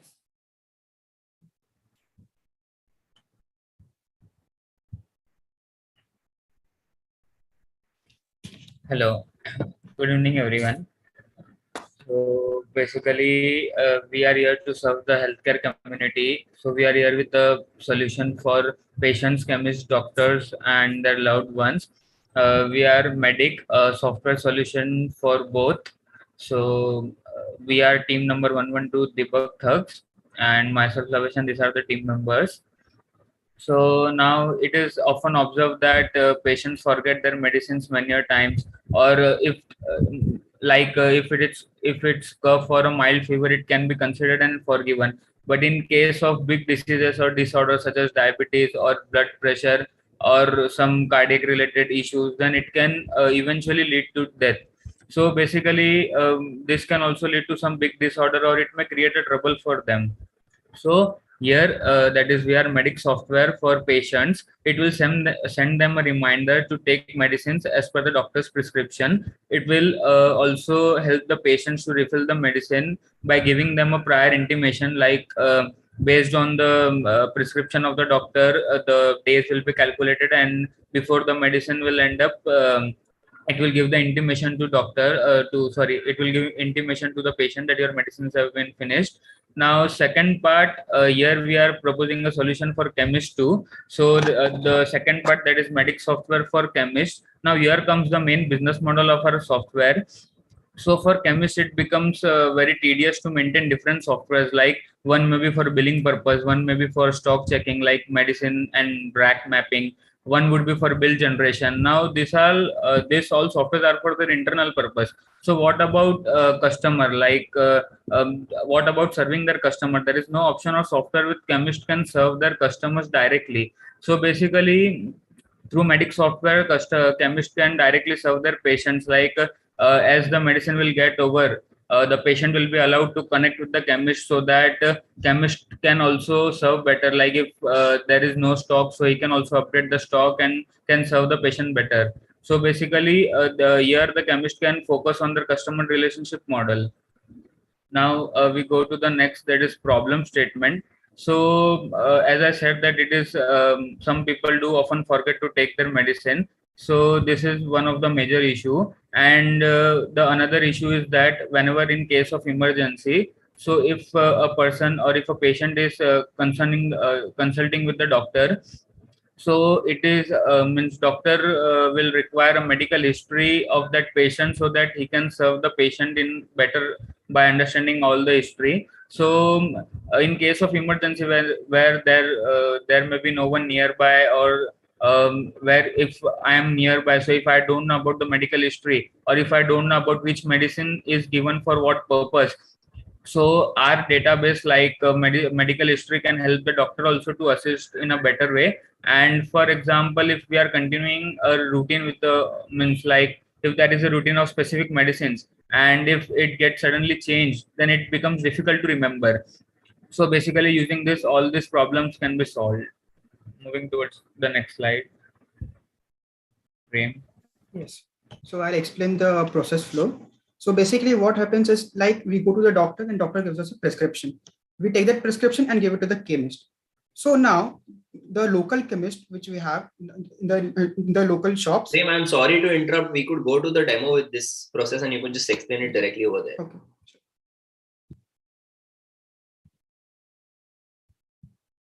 So basically, all the medicines will have a QR code on them, and that QR code will define all the details. So first, to have QR code on each and every medicine, the chemist will first bulk generate the QRs. So here, after login and authentication, the chemist can just give some his name, like the chemist or anything, and set a limit. So if I give a limit of 2, then 2 QR codes will be generated. And then this QR codes will be given to the chemist in a printable format, which the chemist can use, and that QR codes will be printed. Then after that, the chemist will stick that QR code on each and every medicine, and then my camera module is not working here. I don't know why. Just a minute.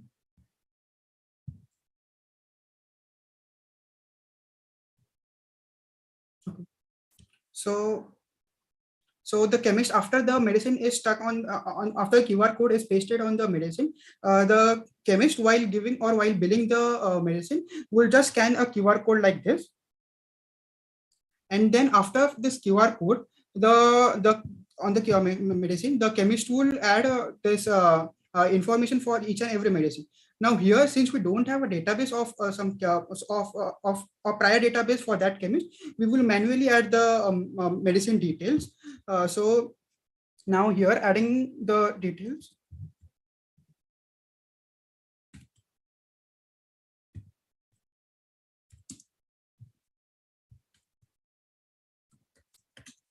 along with the name, now the chemist can also add the details like why this medicine is used. So the main intention of this is that not only on the prescription, but when the patient or any relative of the patient, they can also access this database, and then they can see like which medicine is consulted and given. And here the total amount of ml or the medical like if it established the number of tablets, and if it is the number of amount of ml the medicine is. So here we'll just give some data, and here we'll also consider the doses in the morning, afternoon, and night as per the prescription. Now, sometimes it happens that doctor gives us prescription and he writes on it, but then sometimes we don't understand. So it will be better if the chemist only gives us all this information in our mobile application, where we can just see and get all the information there. So here, if I consider some dummy data and add it. So this information of the medicine will be added in the database, and now that QR code which was generated, which we scanned, will be mapped to that medicine. Now ahead, Shubham will explain you how will the patient, who is the user, will scan that medicine and add it in his database. So Shubham, please. I am sorry to interrupt. I think the technical aspect is going to be pretty same. So if anybody would like to start questioning, I think that will be good.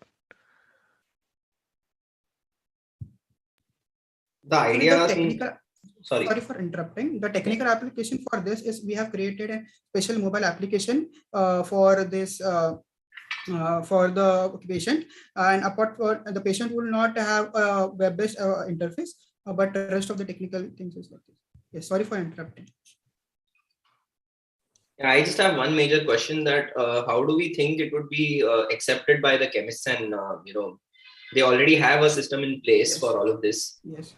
Yeah, because this can provide a one window solution for that. Like I mentioned that he doesn't need to buy a particular software for only bill management, or for their stock, like which medicine is present in which rack, or for the stock management, or for the transactional purpose. So we can map all these softwares in this one window solution, and we can provide them a single window operation where it can operate on all, and can also provide customer it will be a business model, so they can serve their customers better.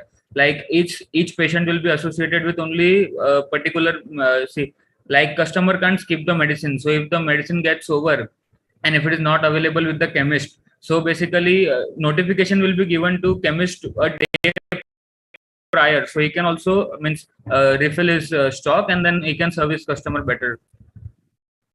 And what would be your business model for selling this thing to the people? Like for just now, we can we will be focusing on one window solution, like as I said, business model. You want to sell it as a whole to every chemist, or is it going to be a SaaS model? To every chemist. Okay. Actually, in future, what we can do is we can put a subscription for each chemist. So if the chemist wants to use our software, they will pay. It will be subscription based model in future, like the real revenue when we need to generate from it. Okay. Yes. So after purchasing the medicine from the chemist, now the user will be scan the QR code.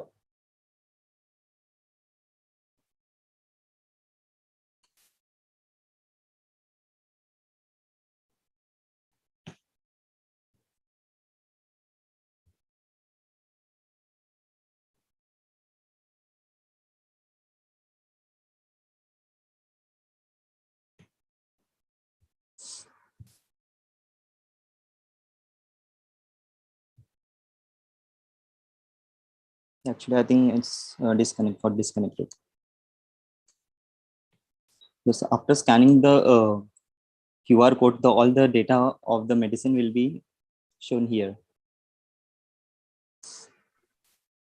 For example, this is a zinc COVID vitamin, and this how many pills to take in morning, afternoon, nights, and the quantity. And here will show all the medicine purchased by the user.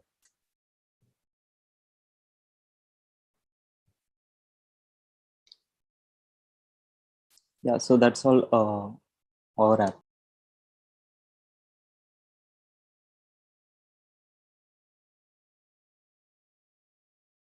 I have just one question.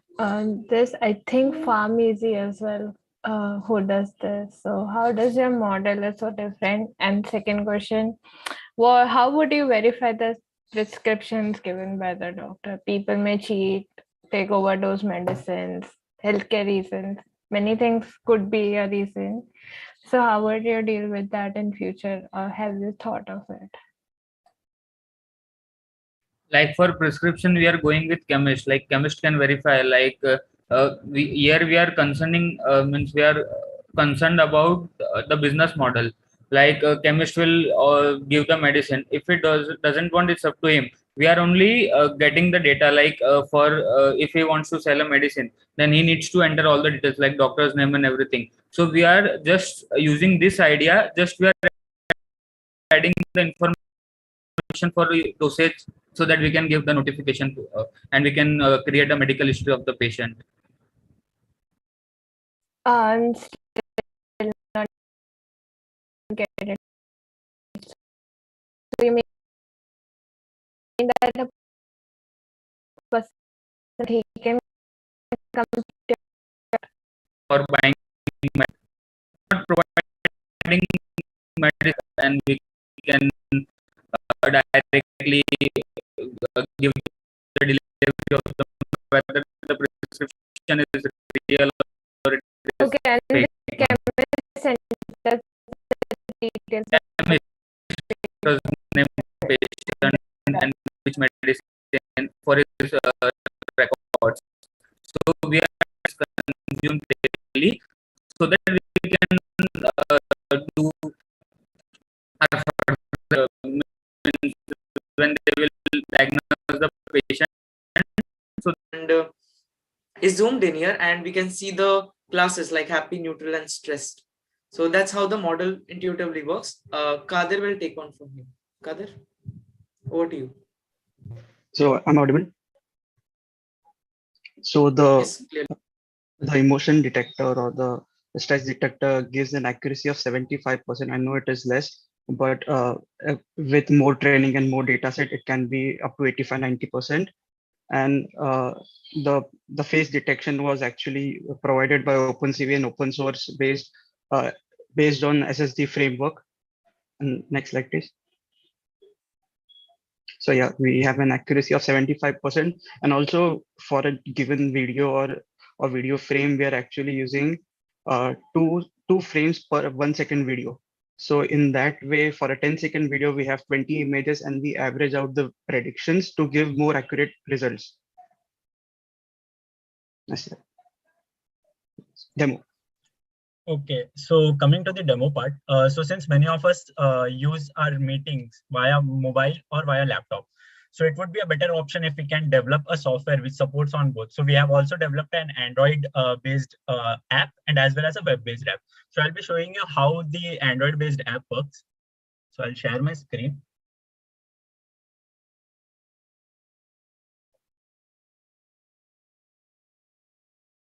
Yeah, hope my screen is visible.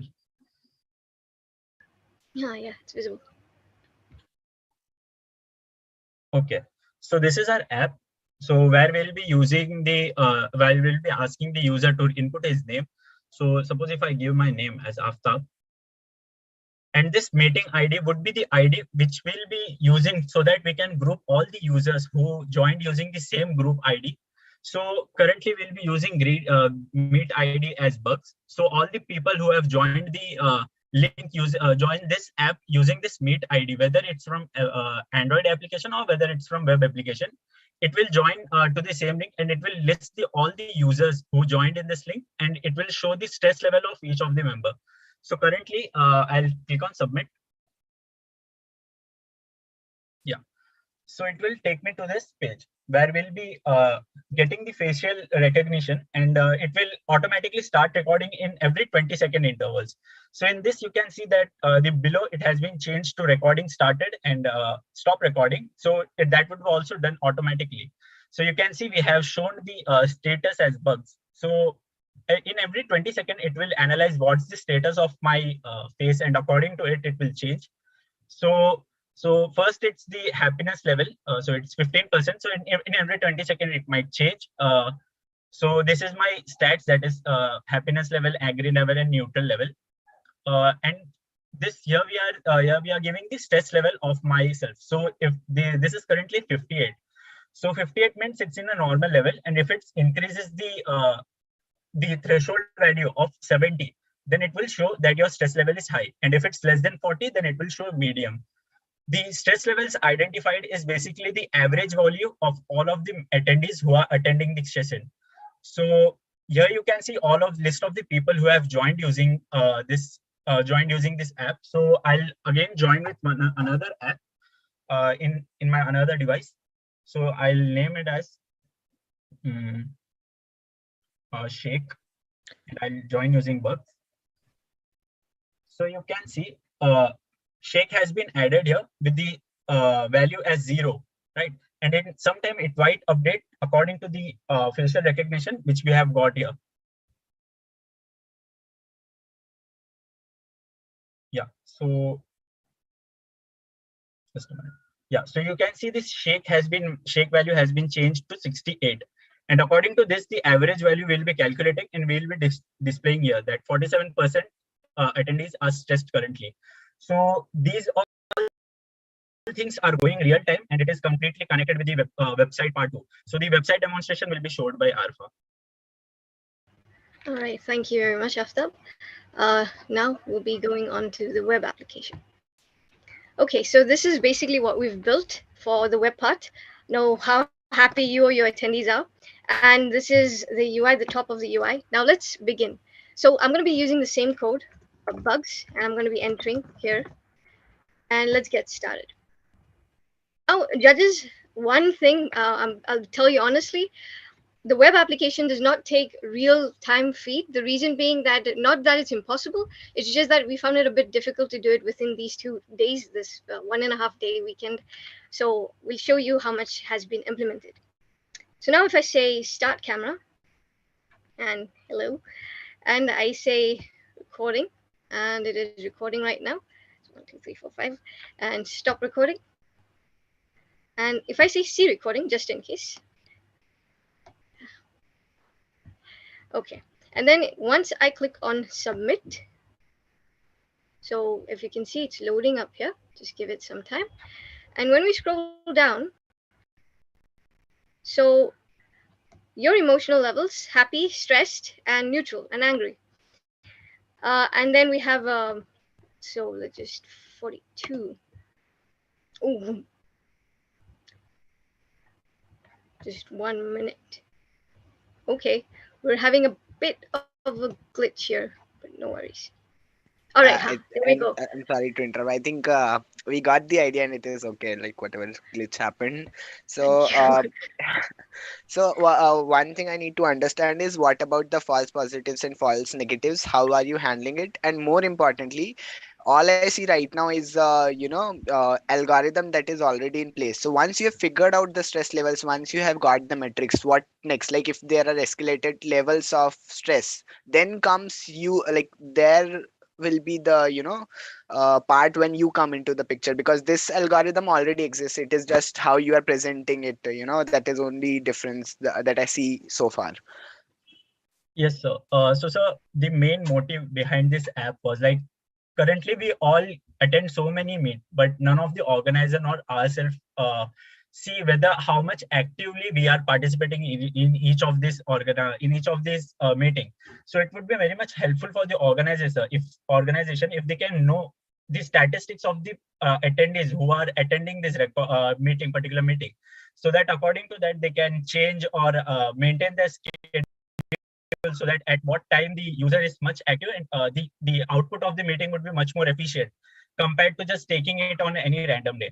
So our motive is to like give a general report of all the users and all the attendees of the meeting to the organization, so that they can plan those the further meeting accordingly.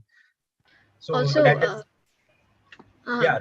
I'd just like to add one more thing here. We're actually living in the day and age of something called self-care. So it's also very important to understand that you need to understand what kind of how much stress are you going through, when are you going through it, and what can you do. So another step, we actually were going to have like a recommendation system that, look, you're stressed right now, maybe you should just take a break, step aside for a minute and just walk around, get some fresh air and come back. So those are the two things. So we're also looking at the business perspective and also individual perspective. Okay. First of all, I appreciate the idea. I like the honesty. Like the humor, and I see Abdullah was pretty confident when he was presenting, and in the next run he got 10% more confident. But what I don't, I am not able to make peace with it. Two things. One, why do I need to, why am I able to see the stress levels of 20 other people who are in the meeting? It does not make any sense to me, and I don't want to look how stressed other people are. That is not going to give me a sense of belongingness. And secondly, this is not possible to do in real time. Like organizations cannot at the time of meeting figure out what are your stress levels and plan another schedule accordingly, because there might be 25 people and the intersection to find the best intersection is close to impossible, right? Like all 25 people at best health. So my suggestion is you change the approach.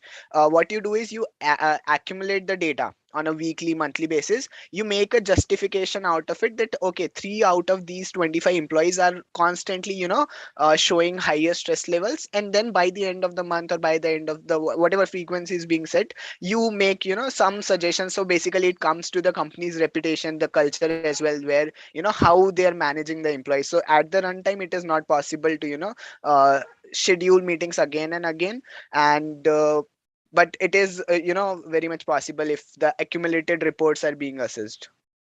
Sir, that is actually, we had that definitely in mind, because even we understand that right now when I'm talking to you, and let's say I was the organizer, I can't keep on checking that okay, he's like this.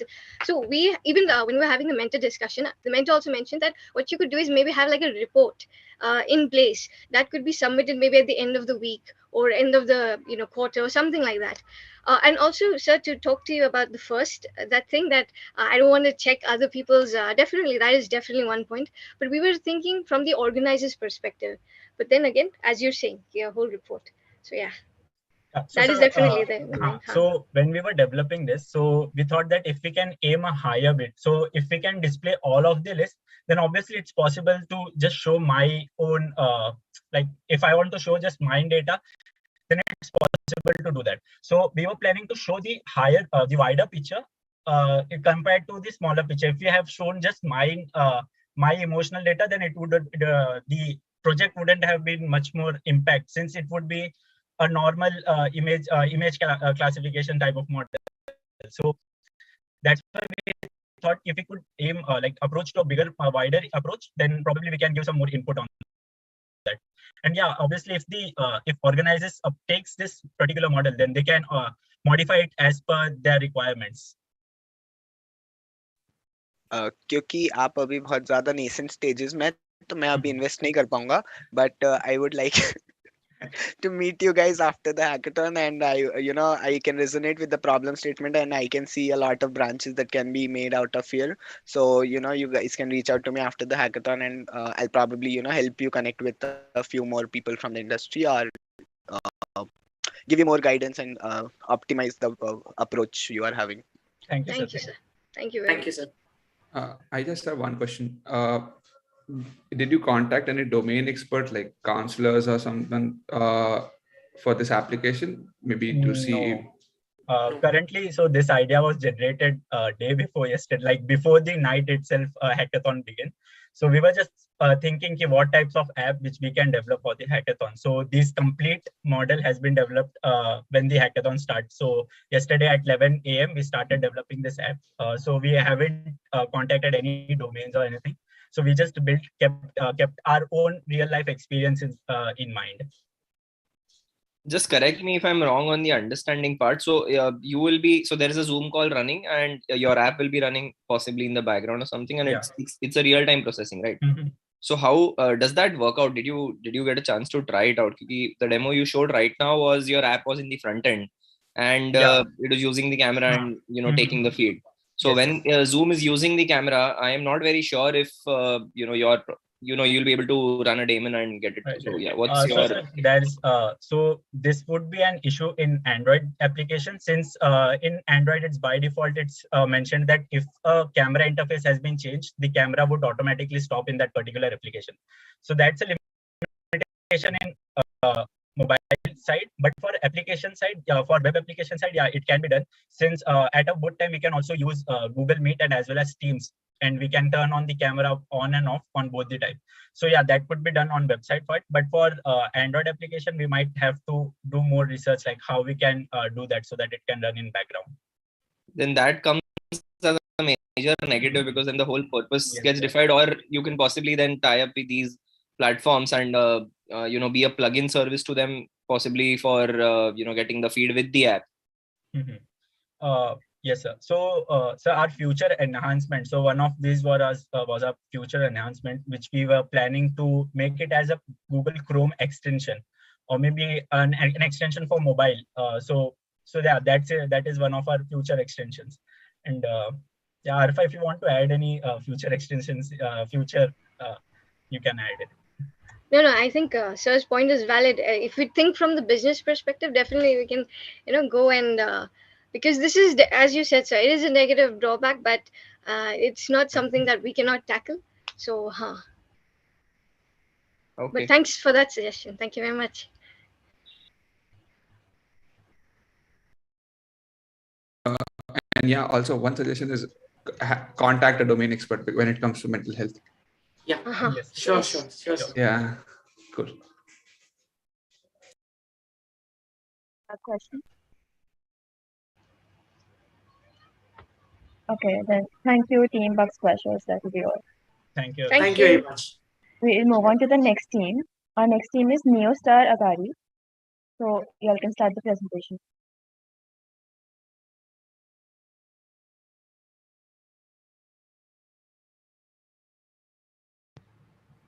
Okay, I hope you can see my screen.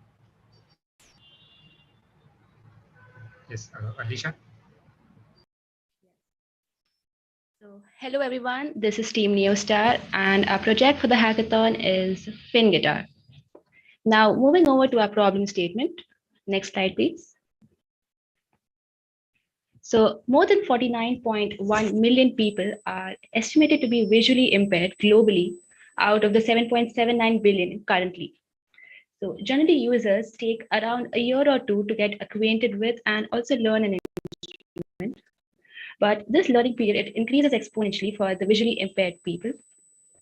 So it's a challenge for them as well. Next slide.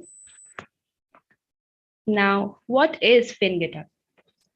FinGuitar is an online instrument that gives an audio feedback, which is similar to that of an actual instrument. And how have we done this?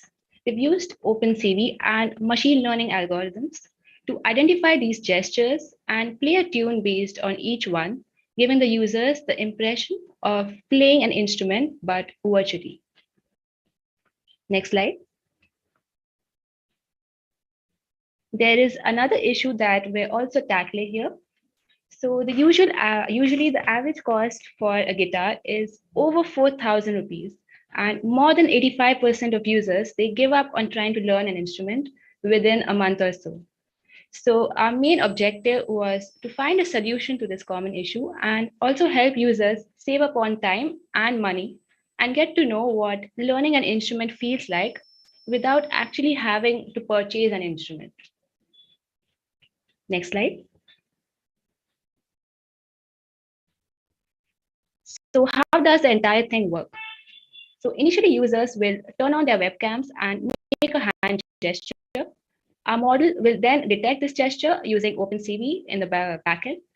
And once this gesture has been identified, it will be communicated to the front end and a musical note is then played. So now it's time for a short demo. Over to you, Sarvanya.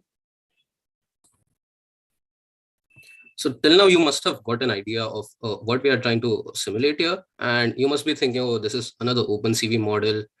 User will start their open their OpenCV modules on their consoles, run it, and have their gestures. But no, this is a web application which can be run on your browser. you need not have any kind of a backend required. That will be hosted on, let's say, Heroku or something, and there will be a Flask API which will be communicating between the two. So let's take a look at this. I'll be sharing my screen.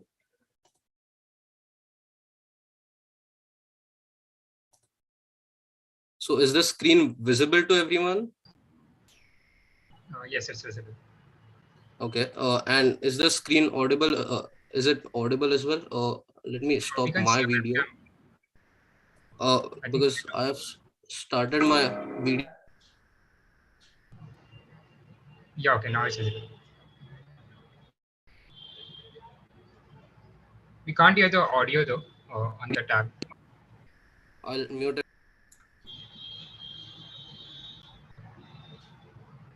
Yeah, just give us a second. Sorry for the technical issues. We can't hear the audio of the website.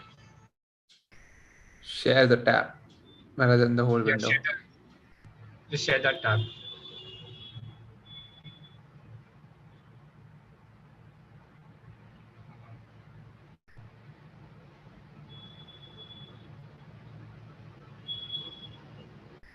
It's not audible yet.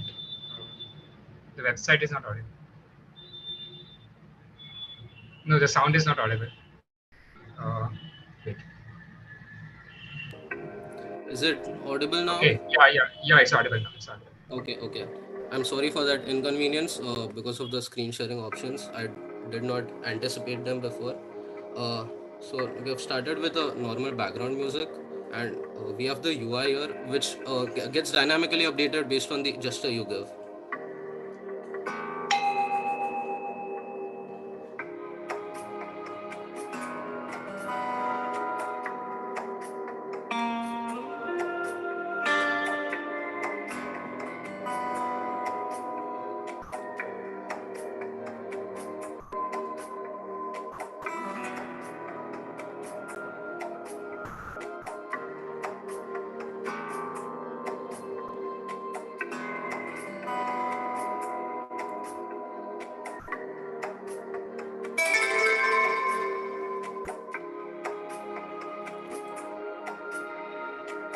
So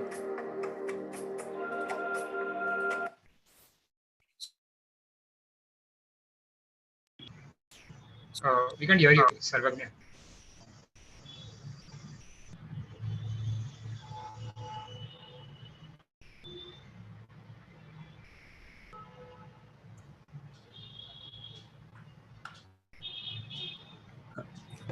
Who are you Am I targeting? audible now?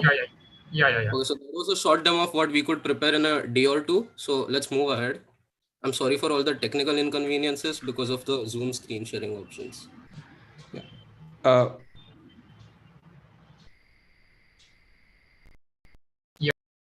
are you targeting?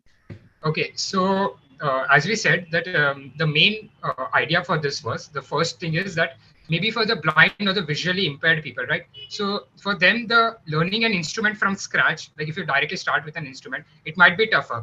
But since they are already accustomed with hand signs, hand gestures and stuff, so this can be used instead of that instrument. So it can be like an introduction you can think of to an instrument. That is the first problem. Then the second target audience is the people who say that they want to, you get a feeling sometimes that I want to learn this instrument, I want to learn a guitar, say, and you go ahead and you say the average cost of a guitar runs around 4,000 to 5,000 in the market. You go and buy it, and then you try it, and then within a month or two, most people, as we said, 85% people leave the instrument. Like we all must have experienced this sometime or the other. You take up an instrument, but you can't continue with it, right? So that's the waste of my money. That's a waste of my energy, waste of my time, because I just wanted to get a feel of that instrument, right? I did not want to buy it exactly. So instead of that, we can provide this free software, right? So using this, they can get that feel of that instrument, that what an instrument is basically it gives an instant feedback, right? To whatever input you give, that audio impact that you get instantly by playing an instrument. That is what we are aiming to provide with this app. So actually the demo, there was quite a latency because of the meet. It did not run the way it is when you run it natively on your PC. So I think it was not quite clear what we have wanted to do. But yeah, so that was the main thing. So that is our main target. Like you can imagine this, suppose a guitar or a Casio company wants to sell their Casio. You can imagine that they put this sensor with a big screen like you see in the malls, and this sensor, and then it is a demo that they present that come and try our Casio here. And you're like, oh, there's no Casio here. How will I try it? And then they just say, okay, just hold up your hand. And you hold up your hand, and that sound from the Casio present, you realize, okay, wow, this is great. And then you go into their shop and then you look into that Casio. So it can be used like that for the companies. You can think of it in schools for small children for whom the instrument learning directly picking up a big guitar or a big Casio is not good, and then they resort to that cheap guitars or Casios that you find, which don't really give you a feel of what their actual instrument is like. So for them, you can imagine that, okay, I can just open this app, I can run it, and I can get, okay, this is how it plays. I'll do this sign and it will give me an instrument, and then I can play a tune. If I put a bunch of signs together, then using those I can make a tune. So that is our main target audience, and it has a business side also, we think. So okay, I hope you can see my screen. So we'll just go through a little bit about what the technical aspect is. So, okay. Yeah, so as we said, it uses OpenCV, and it detects hand gestures using something called as landmark points. So these are the landmark points as you see. And we get this information using a media pipe ML model. So as you can see, this was the image before, this is after detection. Okay, so this is still pretty basic OpenCV stuff. So this is a part where we took some time. So how many gestures do you want, right? Like we cannot provide 50 or 60 gestures because that will be too much maybe for the user, and they will get too confused. I'm sorry to interrupt you.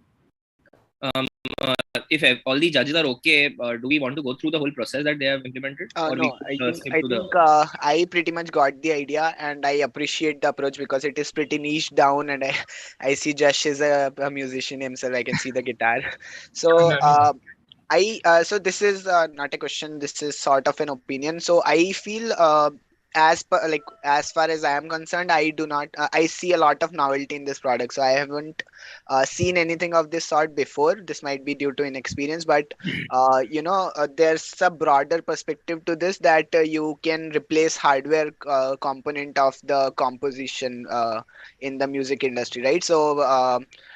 Like when you look at from a broader perspective, this is not just for a display like in the mall. You can just check the quality and then you can buy the product. For students, for people who cannot afford expensive instruments, this can be a way where the sign language or some other gestures become standard, way like there's a string in a guitar. Similarly, there can be standard set of gestures which can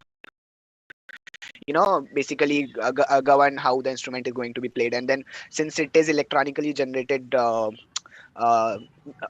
sound, there can be a lot more variations which you can play around with. So I think this was my opinion. I think I forgot one question I had. Maybe other judges can cover till then. I wanted to understand, possibly I might have missed it. So I wanted to understand the kind of gestures that you have made. They don't exactly relate to actually how you will be playing the instrument, right? Yeah, so that is the that is what we want. We don't want it to not an actual guitar, but to make an instrument of its own, you can say. That's something, because all instruments have maybe the way that you play a guitar or way you play a Casio might be different, but it is at the end of the day, it is still a musical instrument. And so we wanted to create a sort of an thing which acts as an instrument and gives that same feeling. The gestures might be different, but you can tell that it is still a musical instrument. So that is what we were aiming for here. And down the line, if we talk about getting a real guitar experience, this was a one-day hackathon, so we just went on the gestures. But sometimes, since we have a front end right here, we can literally manipulate the canvas on which the webcam is playing, have the strings of the guitar actually line up in the way they are, and wherever the user clicks it, they can get the actual feedback. We can track those locations and give those feedbacks to I think I would be able to relate to that more because that would give much more. It's although virtual and everything, multiple instruments can be played at the same time on the same screen with your idea. So you are reinventing a new a new instrument, but then having those those guitar lines, the strings on the screen would make it better.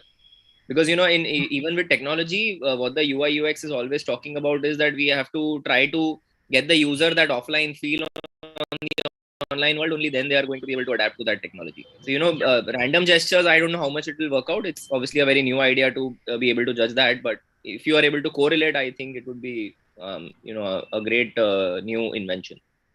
Yeah, that is, we have that not only guitar, that you can change the instrument. Say on the website, there'll be a slider. Okay, now I want to play a drum, I want to play this, I want to play. So whatever it is that you want. Can we move ahead to the next slide? We have that customizability aspect as well.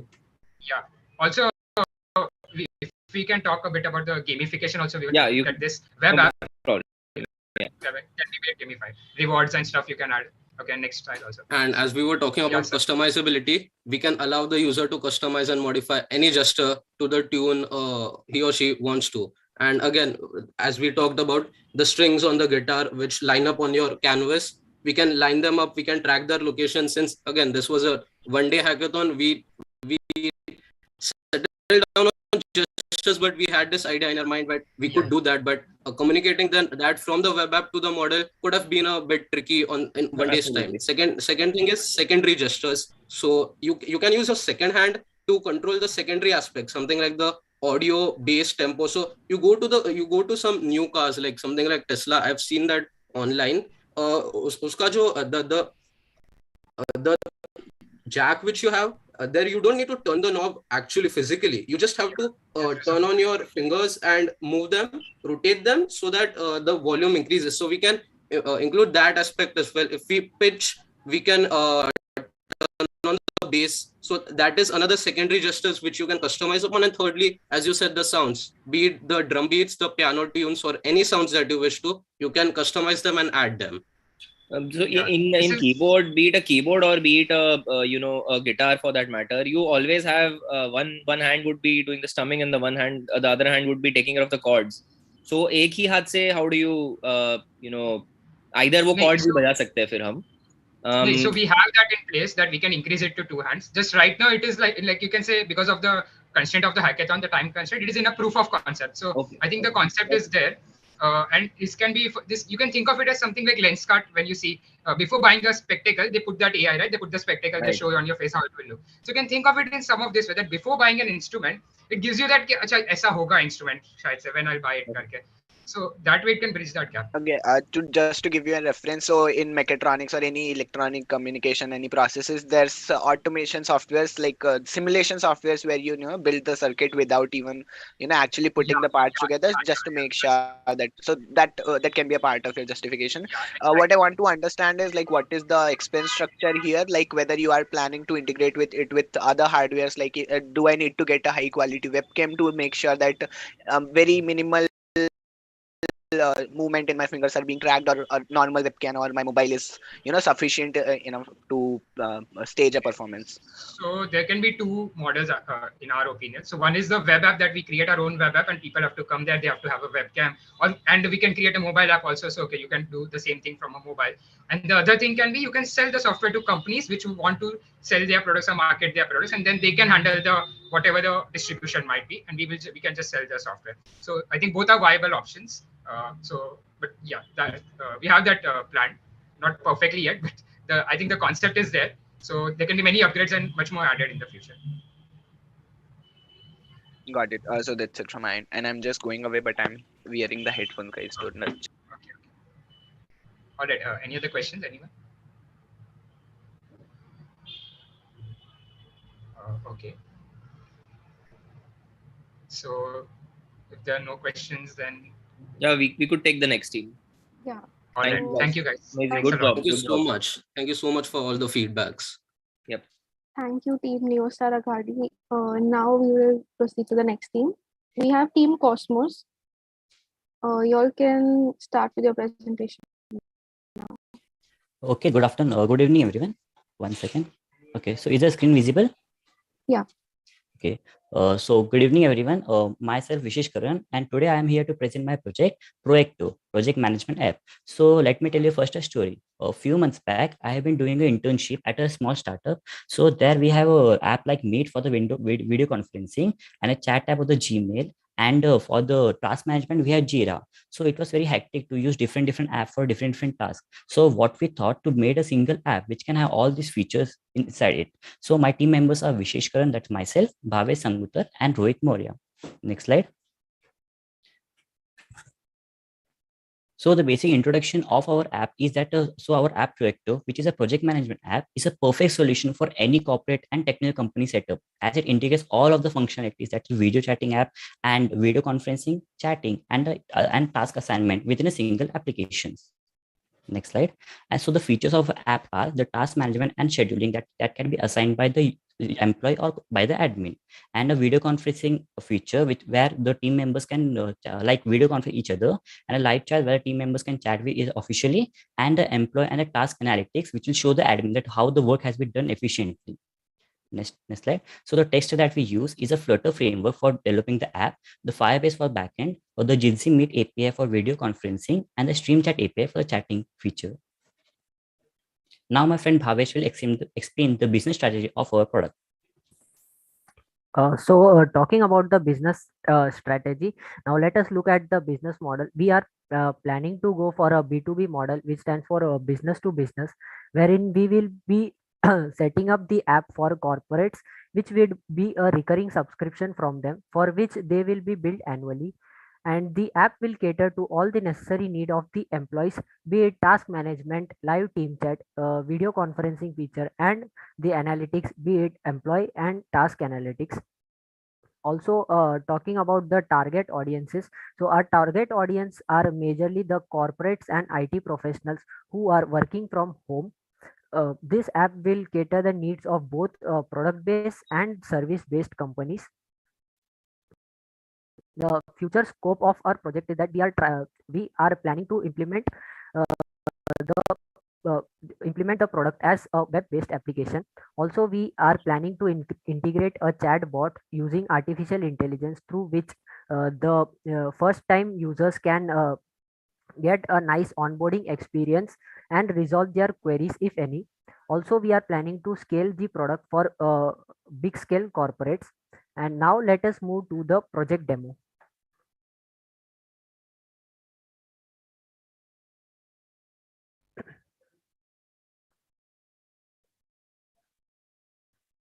So is the screen visible? Hello? Yes, go ahead. Yeah.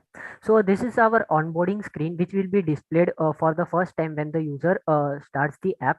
So here we have added some of the basic description about our app, and the explained various features which are integrated in this. Now let's click on get started, and it will be sent to the login screen. Now here we have integrated the login with Google. When we click on this, I am choosing a account here. Now if the user is a first time user, which means that his details are not present on the database, then he will be prompted to enter his details. So now I am entering my name. So now selecting the department, and the post I will assign as a senior developer. So now here I am keeping the RU admin task unchecked, because we have to be so I am creating a employee and not an admin.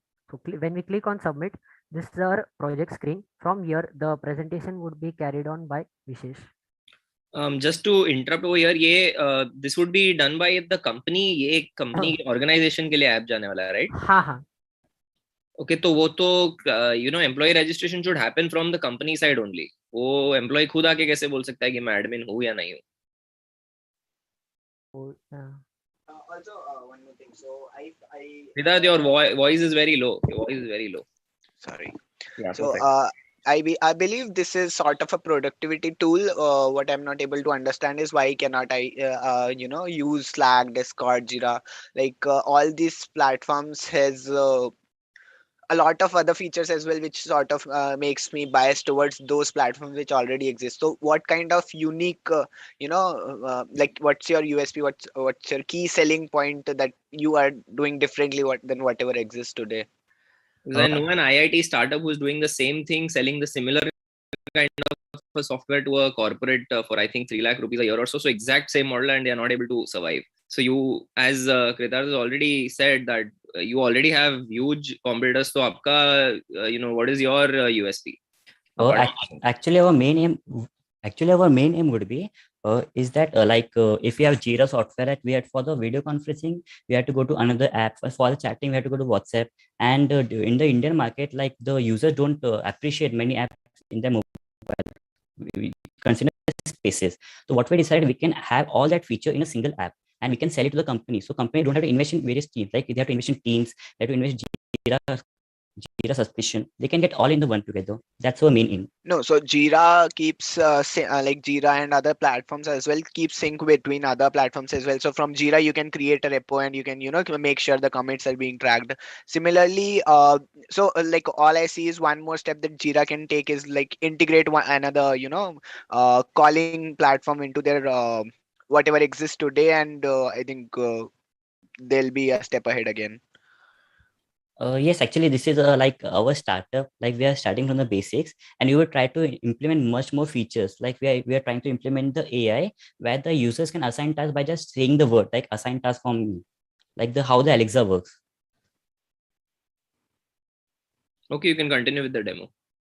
Okay, so here is a user screen where the user can see the project that's been assigned to it. First, I will move to the project screen, and the user can assign task to himself. So I will assign task, and the task name would be task 01. The description of the task and the deadline can be assigned. So I will choose 15 Feb. The priority would be high and it will assign to myself Karan Vishesh. And the task has been assigned, and here we can see that the task has been displayed here, and it will be displayed until 50 February, and after that it will go to the later bin. So if I click on the task screen, I can see that the priority is high, and I can, if I complete a task, I can mark for review. Like the user cannot complete his task if it mark for review, and the review will be done by the admin. So if I mark for review, and I will move to the admin screen, like where the app where admin is already logged in. So this is where the admin is already logged in, and he can see there's a project here, there's a task here. This task belongs to the employee, and he can say that mark as complete. So the task has been marked as completed for the particular employee. If it is marked as completed, it will be gone from the task screen. And here in our user app, the task is now gone.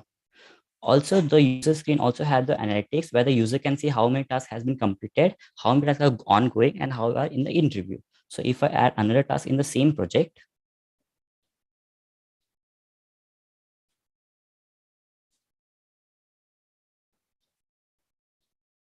so here in the profile screen, I can see that one task has been completed and one task is ongoing, and I can move the task in the in review section. And also in the admin section, I can see all the users and all the tasks that's been assigned. In the view analytics, here there are all the users and their information. And also in the task section, there is a task where the admin has to review. Now the chatting and the video conference feature will be explained by my friend Bhavesh.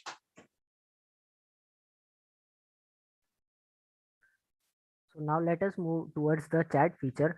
When we click on the live join live chat, here the different chat groups which are here we have created a demo chat group. All the chat groups will be displayed in this page, and when we click on this, the messages will be displayed. For example, and this all will be updated in real time. For example, like I have sent a message here, I can long press on it, I can delete the message. Also, I can upload various media here, and I can also react to this. So this is our chat. And if I want to create another chat group, then I can do it from here. I think Bhavesh, you could just show the features and we could proceed ahead. Yeah, sure. You need not implement everything. It's okay. Yeah. So this is a chat application, and moving on to the Meet screen. Here there are two options: the create a meeting and join a meeting. When we click on create a meet, you just have to enter a room text, for example, and the subject of the meeting.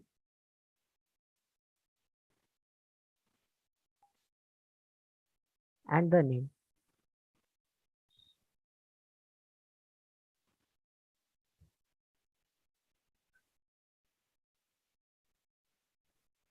Now, as you can see, just a minute.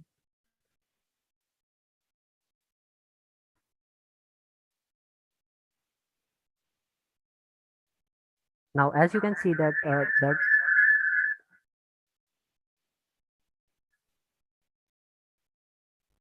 so actually we are facing some technical issue. No problem. We got it.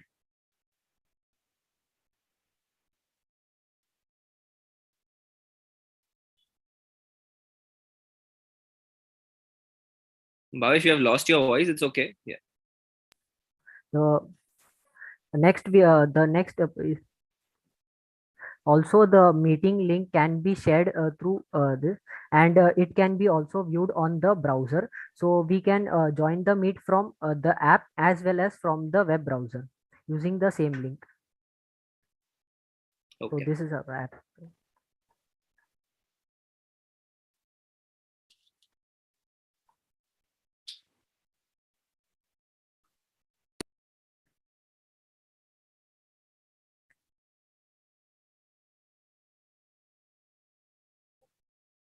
So our demonstration has been completed. So you are free to ask your questions if any.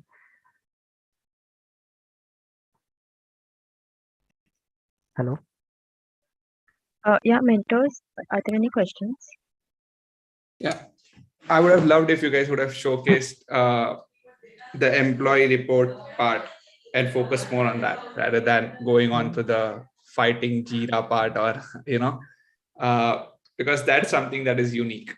But yeah, I can't support you here, so it's okay. So actually we tried implementing that, but we focused more on the main features, and due to the time constraints, like we were unable to complete that feature as of now. But we will definitely try to implement that.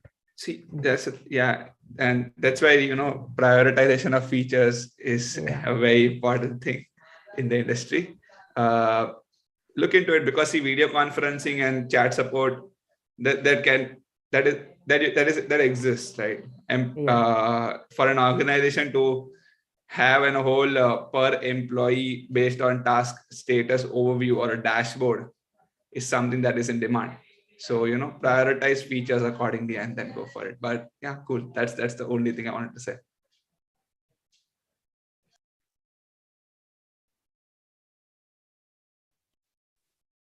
I think we can have the next team then. Yeah. Thank you. Thank you. 400.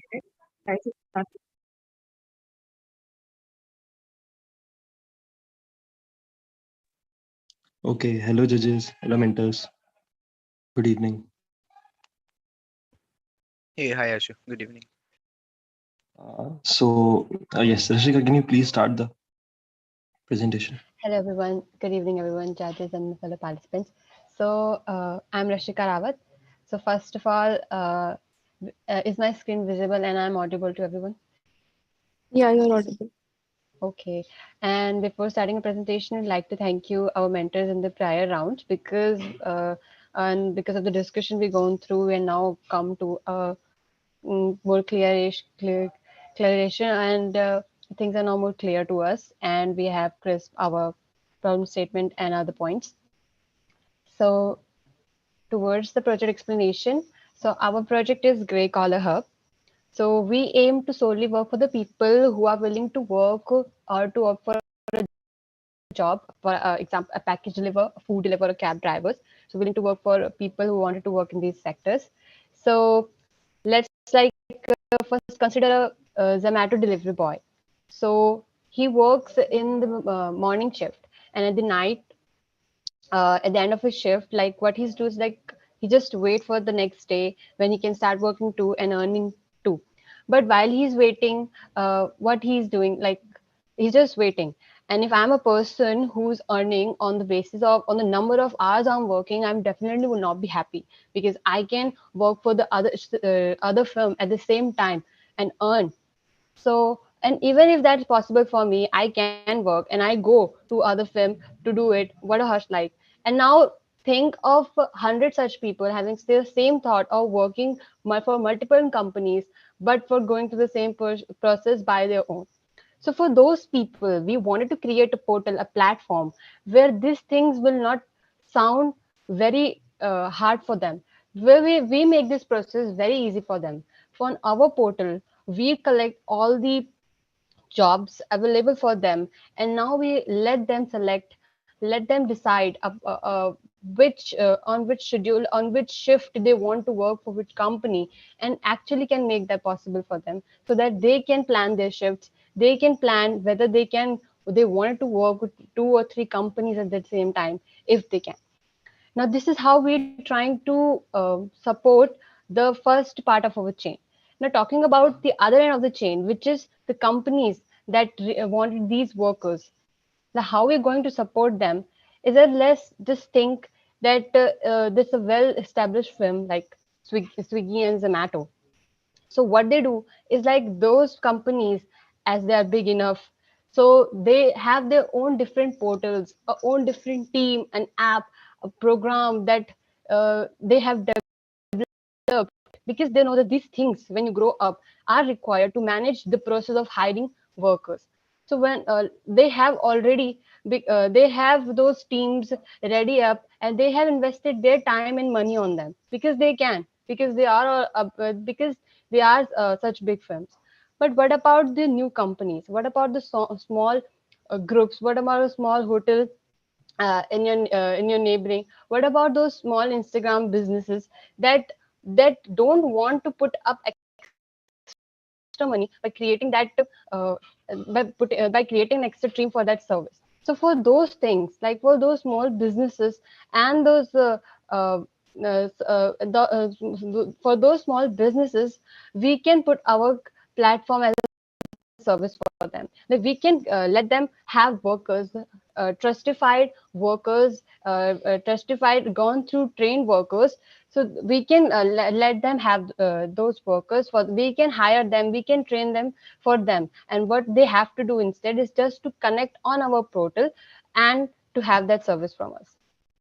So our aim is just to make this application so interactive for the user who wanted to work, and at the same time wanted to target groups or those groups or those businesses, those who haven't bought up their own uh, program for hiring workers, and they wanted to hire a mass workers they required mass workers for these kind of jobs.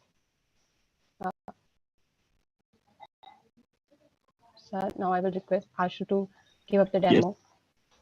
Yes. So talking about the features, can you please go down, Rashika? So these are all the features that are provided by our portal. You can find jobs very easily, very conveniently. You just have to click on Let's Find Jobs. There will be a whole number of jobs that are active for that particular location or for that particular specific target jobs, like driving jobs, delivery jobs, and even if we have female jobs. So there are also a filter for trending active jobs. Yes. Yes. And you can also see the individual jobs descriptions, like what all things are required, like driving license, Aadhaar card, etc., etc. What is the job description? Is the female allowed for that particular job or not? What is the area of what is the time shift of that location? After that, you can easily log in. Firstly, yes. Firstly, you have to log in to apply for a job. So make that process easy for a worker because he's not that much familiar with the technology. A worker is not that much familiar with the technology. We have used Easy Savo Labs authentication API, which just gives an OTP to that worker and he can easily log into our portal. First time the worker gets the OTP, after that we will have the database of the worker. Then you don't have to enter the OTP again and again. He will be automatically logged in. After that, you can just apply for a job. Click on yes.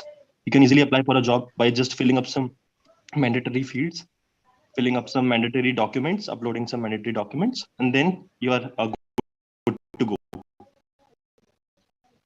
You just have to put these documents for once. After that, we have all of your data in our database. You can apply for as many jobs as required. You can also track your daily applications, like what is the status of your application? Is that in the process or is that been approved by the detailer, etc. Yes, and you can also track your daily earnings. Like what was your earnings on the previous day, on the previous months. and you can easily track that whether you are improving or not. Like these are the whole things. And after that, once you apply for a job, then in the admin section, we get your data. Like, yes.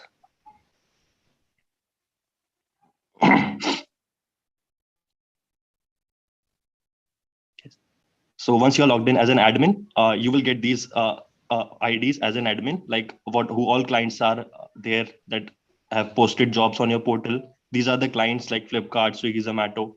We have taken this as an data because right now we just want you to get the good idea of what our project is. What are these are the applications that Rashika just filled an application few hours ago. So you can see that application on the top. Yes, and in all jobs, you can just add a new job that you get from a client. Yes, you can easily add a new job. Yeah. Can I give a summary, Ashu? Yes, sure, Dusha. From business perspective, what we are doing is every city has like 20 or 30 of startups that are running, and they require delivery boys for their company to expand. Like for example, I will give an example of Jhaji. That is a startup which is run by two females that recently they come in Shark Tank. What they are doing is they are selling their traditional achar in their city, expanding it to the other cities in Bihar. So definitely they are a startup which are emerging, and definitely they require delivery boys to expand their business in their city, sell their product in the cities. Also, I have an example of a startup, Getaway, which is an ice cream selling startup, which is a startup now and increasing, expanding. They also require this gray collar workers in their business. So what we are targeting is we are taking these small startups into our account, and this count is very large. In every city, you will find there are 20 to 30 of startups that are related to this food delivery or just e-cart, e-commerce. We are trying to connect all those startups, putting them in a single place, single platform, which is very user friendly, and anyone who is not having that much of education qualification can interact with us and get paid according to his shift and time. Also, we are also the company has two kind of policies, like full-time workers and paid part-time workers. We are providing both types of workers. Here we have slot timings. What it is doing is each company's startups requires not that kind of manpower. They need in slots. So what we are doing is connecting more and more startups, collaboration with all those startups, and providing gray collar workers to them according to their need, according to their shift. So that also employees will be like happy from their side that they are working according to their time and slot. And yeah, so this is our business area. So this basically is a recruitment portal for gray collar jobs is what I understand. But मतलब शुरू में जो आपने story बोला था Zomato Swiggy का, so I was more of expecting कि हम एक पूरा start to end delivery platform दे पाएंगे जिसमें people could so at least the businesses could see कि ये delivery boy यहाँ से निकला है, product receive करके ये address पे उसको जाना है वगैरह वगैरह is what I was expecting as per your pitch. Secondly, so basically इसमें just to clear, हम जो ग्रे कॉलर लोग रहेंगे वो आके इस पे अपना रेज्यूमे अपलोड कर सकते हैं और they can upload their requirement. And we'll have other companies who can give an offer or hire, वैसा कर सकते हैं. So daily basis पे रहेंगे कि it's a मतलब जैसे हमारे jobs होते हैं IT में कि हमने एक जगह पे apply किया and we get there. So how is it going to be? So yes, you just have to upload all of your documents for once. After that, you will have to go certain amount of training, interviews, etc. And then you'll be hired. After that, you can apply to as many jobs as they are.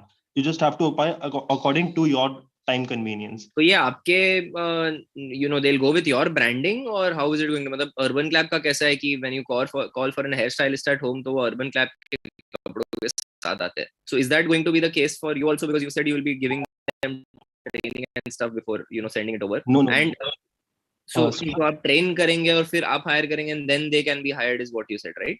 yes, so all these workers will go from our portal. We are just acting as a bridge between those big tech companies or small businesses and those workers. We are mainly working for the welfare of those workers because they are not that much familiar with these technology and all. So we are making as simple UI as possible for them. And on the next stage, we are trying to build this platform for their native languages.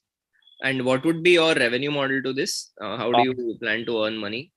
Yes. We will take charges from the company, a certain amount of charge for per worker on the per worker basis. It would be a one-time thing or an ongoing one? No, ongoing one, not a one-time thing. Definitely, it's a shift based, so we will charge according to that how much people are getting engaged in your work according to shift. See, when you act as a bridge, I don't understand how you will be able to, track, getting money from that hiring company every month.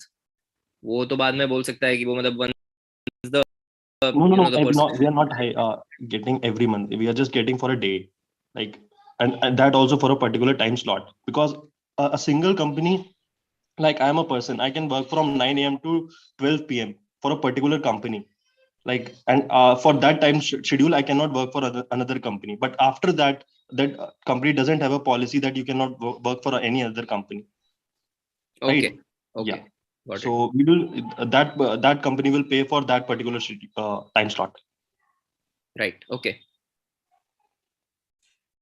Just a quick thought, right? You casually used that you are looking at tapping smaller business who want to do delivery or who want delivery boys.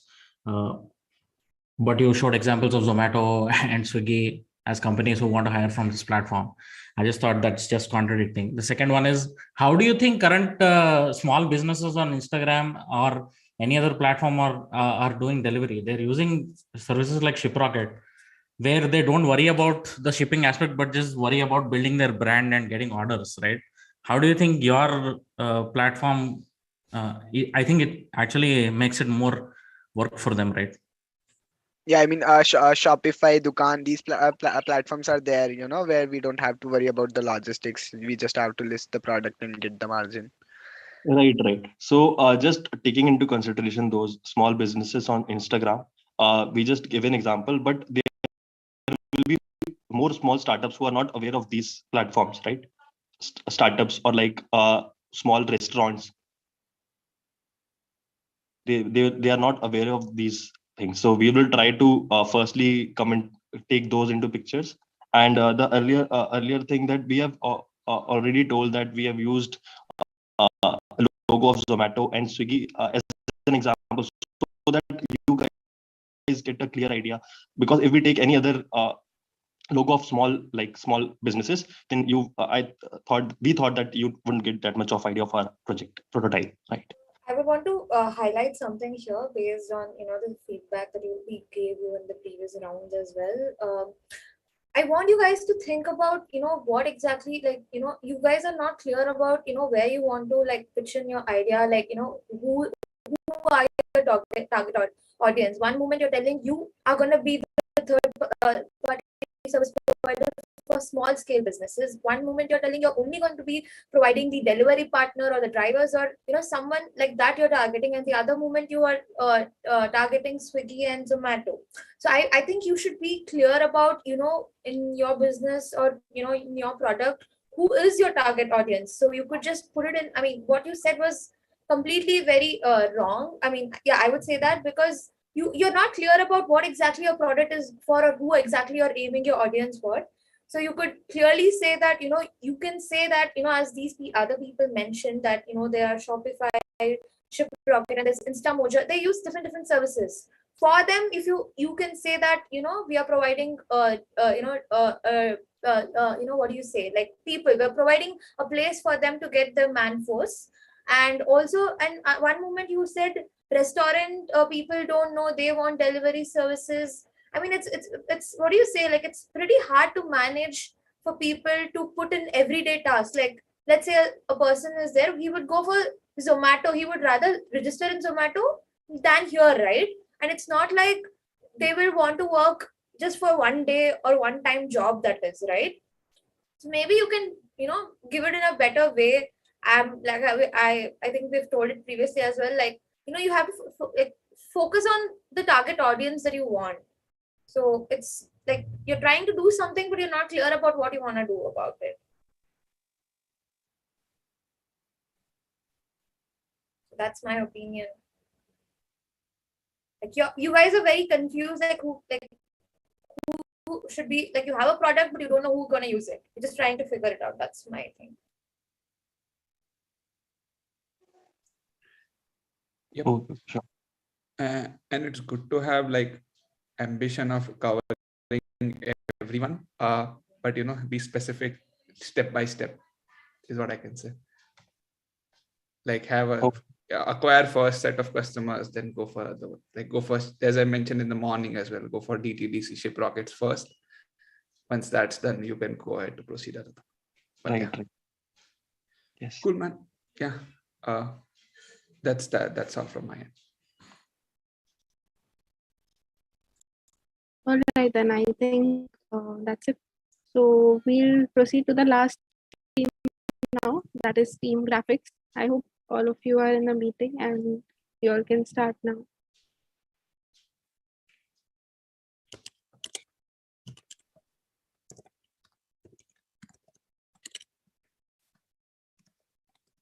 I hope my screen is visible to all. Yes, yes. Yeah, it's visible.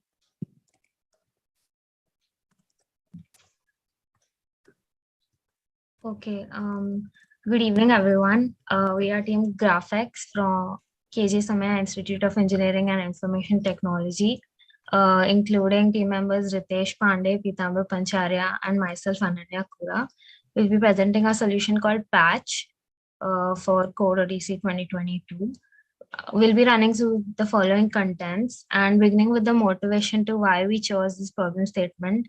So presently, there is a lot of information on map-based platforms available regarding different data about different buildings, offices, gardens, etc. present physically. But however, today, a differently able person is still unable to browse and identify specific locations which are disabled friendly or which have disabled friendly features present there.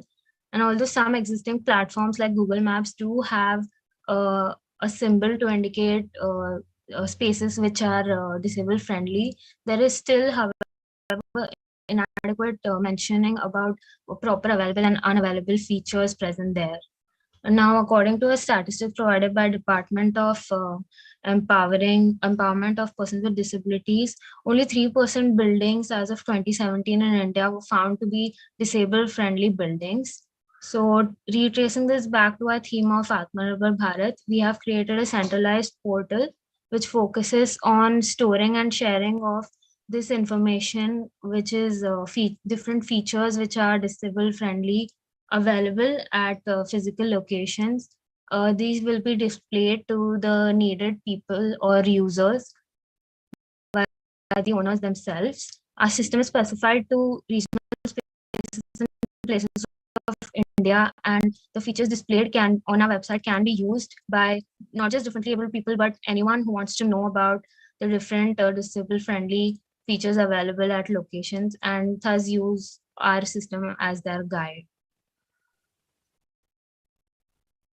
Okay, so after learning about the problem statement, let's take a look at the use case diagram of Patch.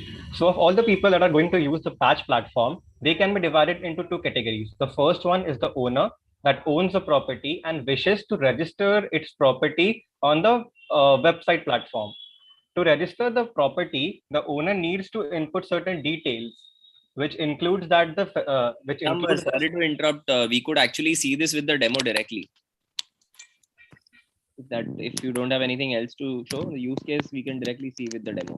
Okay, sure. So we'll move to the next slide. Yeah, we could do that. Yeah.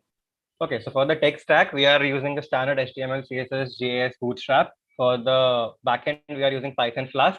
To develop the mobile application, we have used Android Studio and Java. And for our database, we have used a PostgreSQL. So let's move on to the live demonstration of our application. Basically, these are few screenshots of the machine learning model that we trained for this competition. I'll just switch over to my phone, stop sharing and switch my phone. I'll share my phone screen. Just a second. I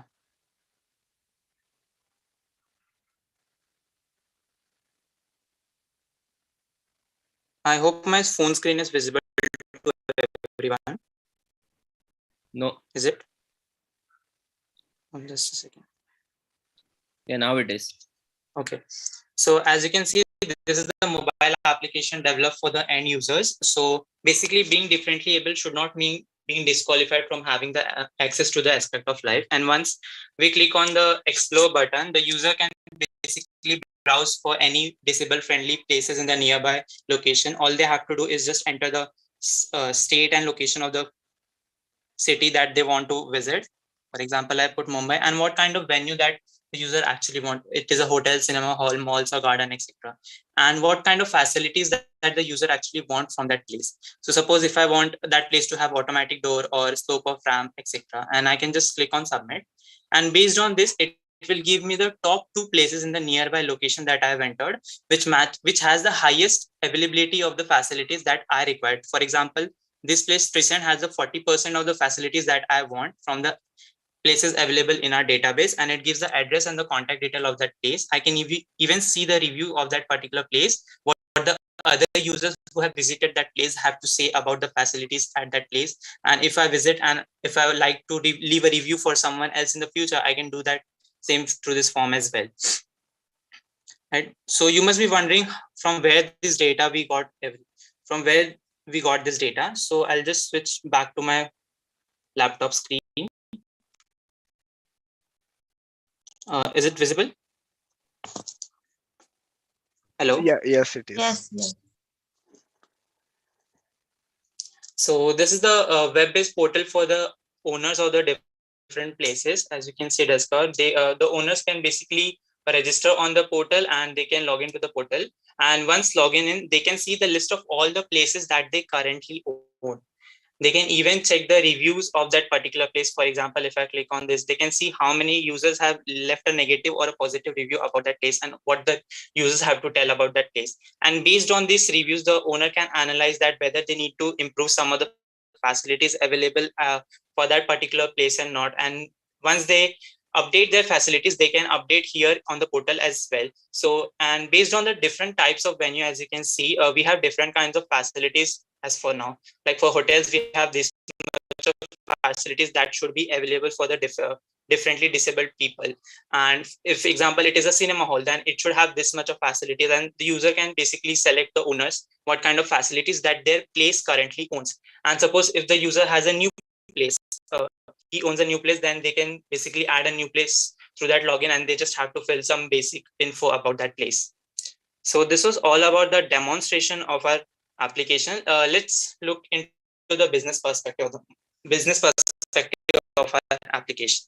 So as already mentioned, you must have gone through that. The key partners that our application have is the owners of the various public places such as hotels, cinema, malls, etc. And this will be the key partners of our application, and the key activities that includes will be the management of the portal for the owners.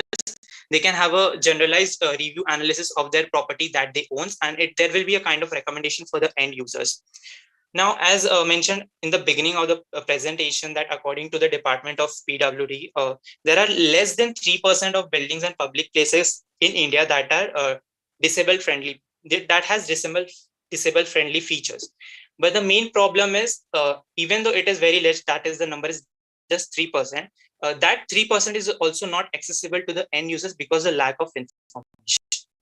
So the main value proposition that our model holds, that currently there exists no system that filters out the places based on the facilities that a particular user required. And speaking of the customer relationship, for example, if we take, there are a lot of government centralized accreditation for various places. For example, if we consider a college, we have NBA accreditation, NAC accreditation. Even for hotels, we have cleanness accreditation, the food quality accreditations. So based on that, we can create an accreditation for such places that have disable friendly features, and based on the review what the users have to say about that, we can create the certification for that particular place, so that the owners can have their value of the property increased. And the key resources that we need is basically the data of all the public places, and the customers are the differently able people. And speaking of the cost structure, since we have developed this whole model using the open source and free softwares and tools, we only require a minimal hosting cost of all the technologies. Yeah, we just need a minimal hosting charges for the database and the application and the web-based portal. And the revenue stream that we can use are the ad-based reviews. For example, in the Google Maps as well, you see there are specific ads in between sections. So we can use that ad-based revenue for our application. And the subscription based, we can use it for the owner side. If the owner is actually subscribed to a premium level, then we can maybe provide them a lot of more insights about the reports and something. And before ending our presentation, so the theme of this code Odyssey was Atmanirbhar Bharat. But we all can agree that our country Bharat cannot be Atmanirbhar unless and until all the individual of this country is Atmanirbhar. And one of the majority of the public that has to depend on someone else are the differently able people. So through this solution, we are just aiming to reduce the dependability of disabled people on the other individuals in order to just reduce their dependability, so that they can be more independent in the various aspects of their life. And we all know that this ocean is a sea of unknown, we can say. And similarly goes with this topic. And we as a team believe that this is a topic which has a very large potential and very large scope. And to make it actually industry ready and market ready, there need to be done a lot of research about like what kind of facilities that the places should actually have, what different kind of disabilities can we target through this application. And so to complete this model, there need to be a lot of research to be done. And we did a lot of research what we can do in the this one day of hackathon to make this project. And thank you very much to everyone for your patience listening. And now we are open to questions.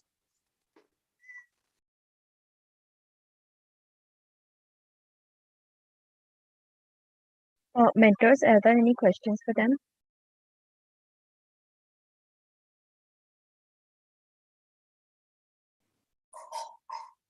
Okay, then I guess we can move on to the country. So those were all of our teams for the finale round. We would now like to hear from our mentors about their experience of the hackathon and what they thought about the various. So if any one of the mentors wants to share their experience.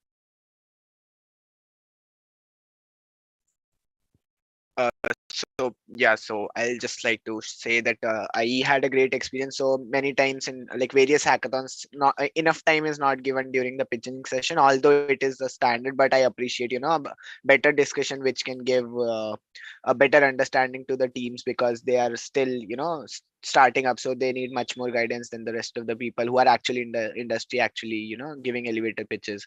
So I appreciate that you allocated sufficient time for discussions, and 2 mentoring rounds were there, so that they can come back and with their improvement and get another set of feedback. Yeah, thank you so much, Siddharth. Anyone else? Well, I had a great time, to be very honest. It was nice to have a great bunch of co-mentors and co-judges who are the experts in what they do. And also like the organizing team is also wonderful, very patient, to be honest. And yeah, the ideas were nice. A bunch of applause for you guys as well to manage the whole thing. And yeah, just one suggestion for the participants is that just scope it out, guys. That's all I can say. Just have an MVP in your mind and just showcase that. That's all. But apart from that, it's great hard work. The Discord servers are nice, and yeah, looking forward. Good luck. And it's not a stop here, of course. I don't know if you guys, so it's not like because there's only going to be one, or I guess I don't know how many winners, to be honest, but you can always continue and build it up from here. So this is just an opening door to a great vast of opportunities. Yeah. So yeah. I would like to go next. So this is the first time, this is the second time I'm judging and being a mentor in a hackathon. So the first time was really special for me because it was my own college where I participated in the same hackathon. The feeling is very surreal, like, from participating to being a volunteer to organize, being the, in the core team to going as a mentor to your college.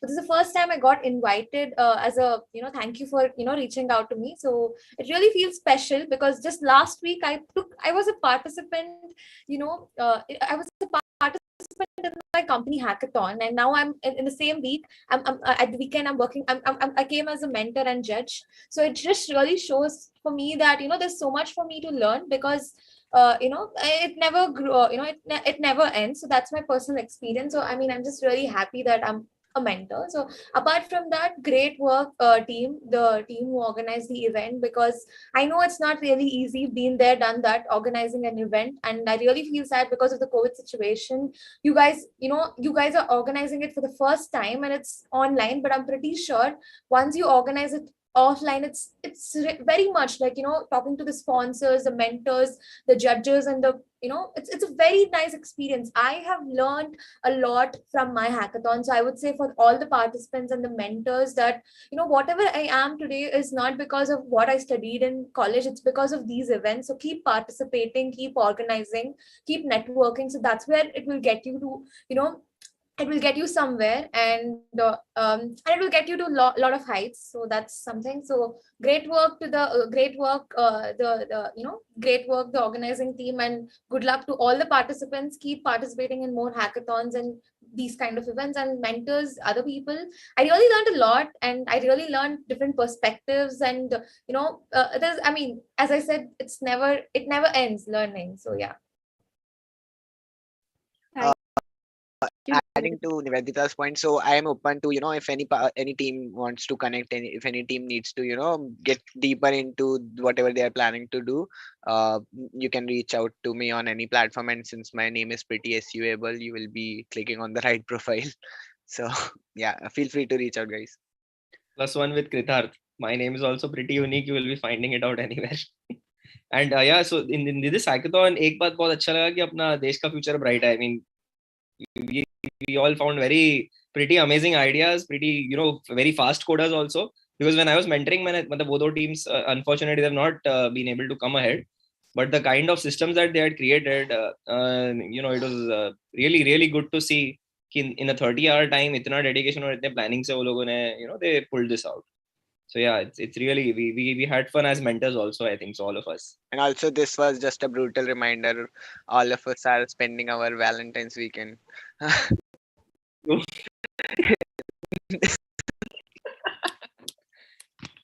I think Rita is getting late, so let's. Manpreet ma'am and Hari sir. Yeah, thank you so much for calling us, and it was a great time saying. I would just say that if you win or not, make up these projects, write about your things on LinkedIn, what you learn feedback, and work on it and share with people. You never know, you get a investment from somewhere or some company likes your idea. I have seen hackathons projects getting, when they actually build it, getting good recommendations. So yeah. I hate to keep Kritarth waiting, so I resonate with whatever every other mentor has said, +1 to everything. Good job to all the participants, and we can move on. Okay. So thank you all of the mentors for your words of inspiration and wisdom. I'm sure all of our participants were able to learn a great deal from all of the suggestions during the rounds. And I would like to extend a warm thank you to all the judges for gracing this hackathon, including Vimal sir and Bhavishya sir, who could not make it for the last round. And now coming to the moment that everyone has been waiting for, we have our winners for Code Odyssey ready. And yeah, yeah.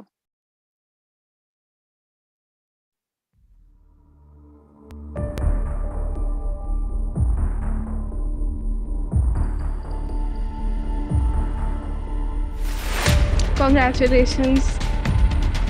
Second runner-up is Team Enigmatic.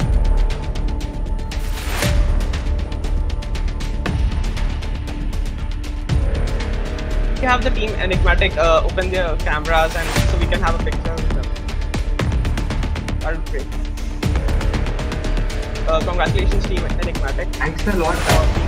Getting the third prize, 10,000 cash prize, and prizes worth $400. Yeah, thanks a lot. Can you cut down the wall? I can't hear what. Yeah. Just close it. Yeah. Just go back and close it. Yeah. Oh my god, we cannot believe this happened. I actually wanted to give a speech before the results were being announced. So basically we came up with an idea which was a baby, and everybody thinks their idea is 0 to 1 idea and delta 4 idea. And then the judges were actually very, very, profound and honest in their thoughts. We kept evolving our idea and we saw the evolution of our idea, and our idea, which was just a random idea, slowly diverted into becoming a product market fit. Somewhere we had to figure out stuff again with the given feedback, and it was amazing experience. And thanks a lot, all the judges and all the people. Thank you. Congratulations. Mentor का commission दे देना आप लोग. Yeah, definitely. Who was your mentor? Actually, even the mentor deserves a applause, man. Who was your mentor? Definitely. Mr. Shinshan. Prasuk, I guess, our mentor, our team. Yeah. Okay. We could proceed, no problem. Yeah. Thanks. Thanks a lot. Again. Yeah, thanks a lot. And now coming up to our first runner-up. Congratulations, team, the Buck Squashers. Thank you so much. Thank you very much. Thank you very much. Thank you. Congratulations, Buck Squashers. It was amazing stuff. Thank you. Thank you for all the mentors, especially Bhavishya Pandit. He was excellent. His suggestions helped us a lot. And every judge suggestion was also we'll be keeping in mind after for further more development. ये वही है ना रात वाले. Okay. I'm sorry if that came over here, but this was a running joke over at our organizers camp. So actually we were just watching you guys, and these were the guys who were almost every time we were just inspecting all the participants. These guys are always there, screen sharing, working on the problems day or night. So even when they got shortlisted, I just texted them like, did you even sleep for the last 30 hours? And they said no. So I'm just very happy that these guys are made to the top. So congratulations, everyone. Thanks a lot. Thank you a lot. All right, so now we can move to the big one. The final one. Yeah, coming. Okay, congratulations, winners, and drum rolls. Winner of Code Odyssey is Neostar Agadi. Congratulations, guys. Whoa. Congratulations. Congratulations, guys. Oh my god. That's a big. Don't buy a physical guitar now. Yeah. I'm throwing out that guitar right now. Congratulations, guys. Congratulations. Very unique. Very unique. This was, we'd like to say this was our first hackathon. Oh my god, wow. This was our first hackathon. This was completely novel. We came out completely from the scratch. We had no idea in our minds. And just the night before the hackathon, we were going through the Discord server and there was it was written there is no problem statement. So we came up with some cool ideas ki kya banana hai, and we came up with this idea eventually. We jammed two ideas which we had originally come up with, and to put up on the name Neostar Agadi, actually there were two different teams in a separate competition in our college, Team Neo and Team Star, and we were working on two separate ideas. We jammed that idea together, and hence the team name Neostar Agadi, and also the idea. They are so much into music, they did not brainstorm any idea. They were jamming the ideas also. Pretty involved with your concept. That's so good. But I hope they stick to their roots. They don't sell the guitar to bootstrap their venture. No. definitely. That's say it. that. Congratulations. Thanks a lot. Congratulations. Competition was amazing. We learned a lot, of course, for our first time. And thanks to our mentor also, like to give very critical feedback he gave at every step, at every meet. And yeah, just Thank you so much, a everyone. lot of fun. Thanks a lot. Yeah, so once again, congratulations to all the winners and kudos to all the participants for their tireless efforts. We hope that Code Odyssey has been a platform that has provided you with an opportunity to learn and implement the trending technological frameworks and languages to build an innovation solution and also explore business and entrepreneurship avenues. Yeah, and on that note to end, the projects applicable for sponsor track prizes will be contacted separately by Dafolio. So if you are eligible, then please stay tuned. And now we come to the end of the session because everyone's getting really late. So I'd like to wrap up now. On behalf of the entire team of CSI KJSIEIT, we would like to thank Principal Sir, Vice Principal Ma'am, Professor Uday Rote, Professor Prashant Sawant, Professor Nisha Vanjari for their constant support, without which this event would not have been possible. I would like to thank all the participants for their overwhelming response for our very first hackathon. We didn't expect it. And we would like to extend our gratitude towards our 8 amazing judges and mentors who accepted our invitation and gave us their precious time despite their busy schedules. And we hope you all had a great time with us too, because you all got to see some amazing projects as well. And lastly, I would like to thank the entire team of CSI who has been putting in so much effort and hard work since the past 2 months to make this event a grand success. Okay, before leaving the meeting, I would request everyone to please turn on their camera so that we can take